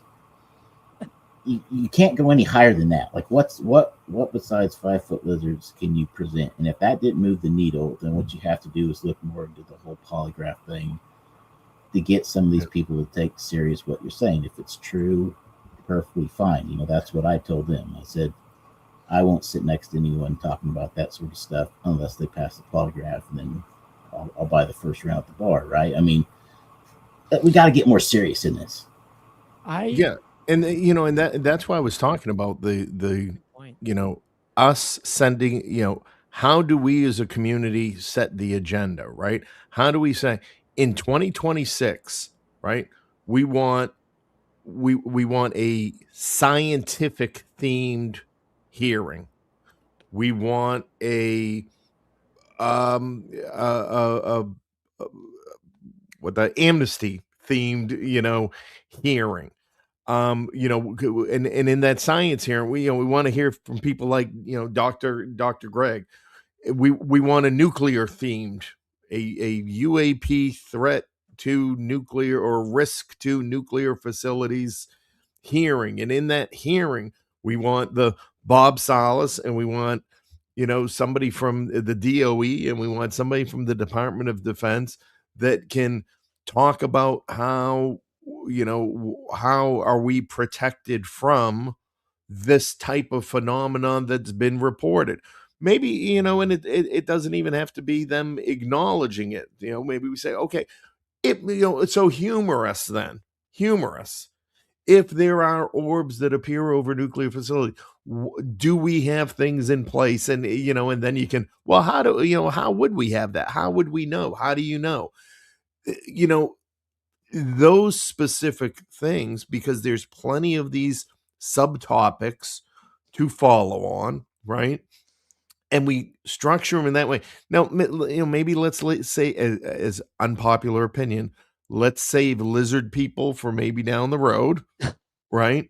But if we can tackle national security and UAP focused, science and UAP focused, amnesty and whistleblower protections focused, there's 3 great hearings for 2026 that isn't a hodgepodge of different things. We're trying to capture everything, but focused, actually tackling the issue with the intent of moving the needle on each one of them.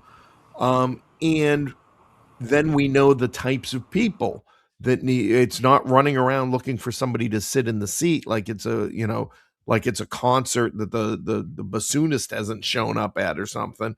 It's people from agencies, people who have witnessed things, people who have scientific knowledge, people who are legal authorities.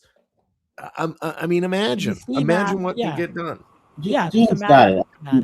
If you look at how things are right now from what we've been through, you have people who are, some of them are nervous as can be, understandably, to be there to testify. They get done, or they've done a podcast, they say it's ruined their life, they can't find employment. Even if you look at the UAP caucus, how frustrated some of the representatives got, where they're like, oh, I can't ask you that, you're going to say, in a skiff and this and that. I mean, it's not set up well. No. I'm not trying to say anything like we can't fix this. I'm just saying the system is not working. To everybody's credit, who's been through this before? Well, no one. We've got to say that, but I'll always take better. And I think we can definitely learn, like Ty was saying, the Mario scenario, we've seen what's not working. We've got to change some things and get on a more structured plan. And if you do look at who writes in these defense media, Senator Rounds, he even wrote to Defense Scoop and OPED, the sort of stuff people pay attention to when they cover these hearings. It's the most basic information at all, because there's no way they're going to put stuff in there like these big things that catch fire on Twitter and everybody says, oh my God, how's the mainstream media not covering this? Their editors won't let them. That's how, Hey Ty, any of our Massachusetts House seats up for no contention this year? Maybe we should run. Yeah, maybe we should run. Maybe we should run. Isn't there a disclosure party? Right? You'll have to, because what's funny is if you look at the UAP caucus and just look at the UAP DA, both Senator Rounds and both Burleson are up in 26. Most of them are up in 26 for re-election, and that's something people aren't looking at as well. Some of the reasons some of the Senate may not be talking about it, and what may happen after the 26 election. Okay, last thing. Because I actually said this is going to be an 1.5-hour show. We're touching 3 hours now. I apologize. I was told we were paid and it was double overtime. Yeah, Gene I said know, that. I know. I'm actually paying everyone to be here, by the way. So the bill's gonna be a little big. Dr. Rogers was, 20 grand just to get him in here. So just kidding. Well, we Um, knew you had that Avi Loeb money. yeah. Well, Gene invited me, so Gene owes me some money now. Gene. I don't know how many people are gonna get the Avi joke, but Yeah. fuck yeah, man. Thank you. By the way, that was right here, this seat. The seat I'm sitting in right now was the same seat that I was told, whatever. I won't get into that. But we had a year where lots of dates. I mean, I think this happens. I think this has happened for a couple years now, but dates have been something that people are really focusing on.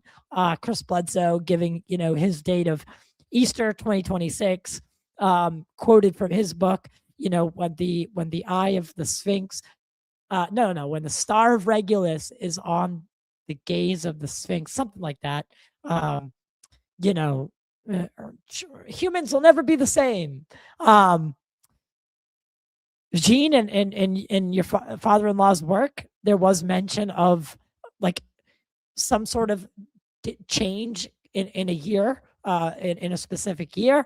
Other military people like Elizondo, like John Ramirez of the CIA, many others have talked about 2027, including the likes of Jeremy Corbell and all these other guys. So, should we take these dates seriously? What's going on, guys?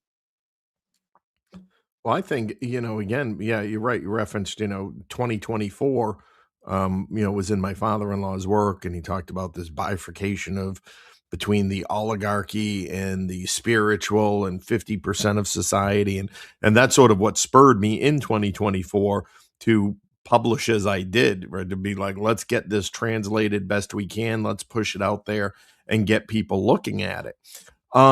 So, yeah, I think there is something to it.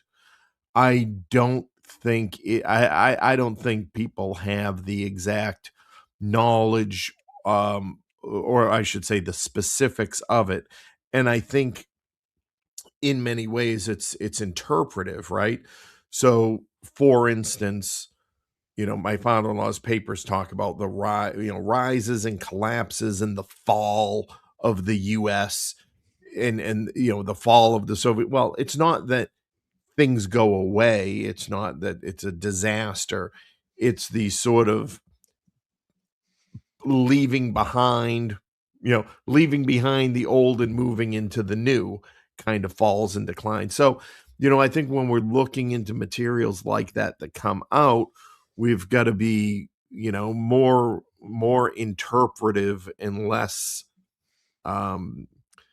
dedicated, let's say, or well, oh, it said it was going to collapse and therefore, there's going to be chaos, and this might not exactly mean that, right? Yeah, In more I think he's right. spiritual ways. I mean, if you look at when Gene's, father-in-law said that too, I mean, did he make any money on it? That's something you got to look at.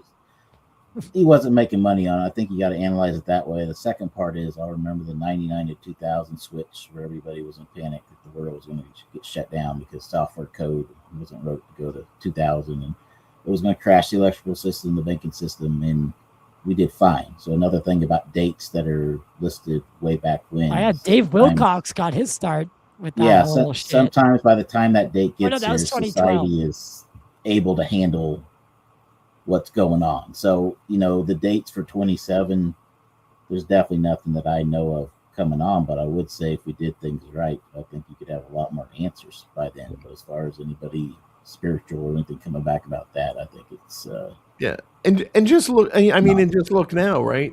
Look at what people do for attention and do for likes and clicks and to monetize, right? As soon as you come out and say, oh, I've got some news in 2027, something is happening, then there's somebody's mind spinning right now like, oh, what's happening? Let's do this. So essentially you've given them 2 or 3 years to plan for whatever it is they want to set up to be able to, whatever grand scheme, scam, fraud, or prank that they want to set up. you know, I get it's that. like, listen, just let's take it as it comes, and not let's not invest too much energy, time, and certainly money into any predictions at this point. On Right. that, Ty, I do want to thank you for having this. We held you overtime too as well, 3 hours. So I appreciate you putting this on tonight. Yeah, man. I really thank you for joining, and you know, I'd be definitely would like to chat more about your specific event. Yeah, well, I'm always around. Gene's always around. We're always welcome. All right, brother. Well, for everyone, where can people find you guys? Gene, we'll just go around the horn. Yeah, either is what engineeringinfinitybook.com. That's the website, or I'm on Infinity or on X as Infinity Disclosed. And I just try to keep everybody updated on things there. And I pop into great shows like right here with Ty. Hey. All right, Hey. next up, he hasn't really spoken much, but Brian. No, I want to say thank you to Gene for inviting me, as well as you, Ty. You can find me at Pemble_Brian. I'm not really out there a whole lot. I try to stay in the background a little bit. Understood. I've got certain side projects. I worked with Jon Stewart on the Victory Lane interview and things like that. That would be a wonderful discussion one day. But I've also talked with Gene a lot. I've got some plasma physics, contacts, and a bunch of other people anyways. So I try to stay in the background a bit so nobody's to contact me unless they really, really want to. But I really appreciate you guys inviting me. Oh, absolutely. Anytime now. Mike, last but not Yeah, well, least. hey, as you can tell from my photo, I'm blacked out. So wherever I show up, like tonight. That's about all I got to say. I love that. I really do. I respect that. To everyone else, stay humble, stay kind, stay vigilant. We'll see you on the other side, 2026. Whew, got a lot to top.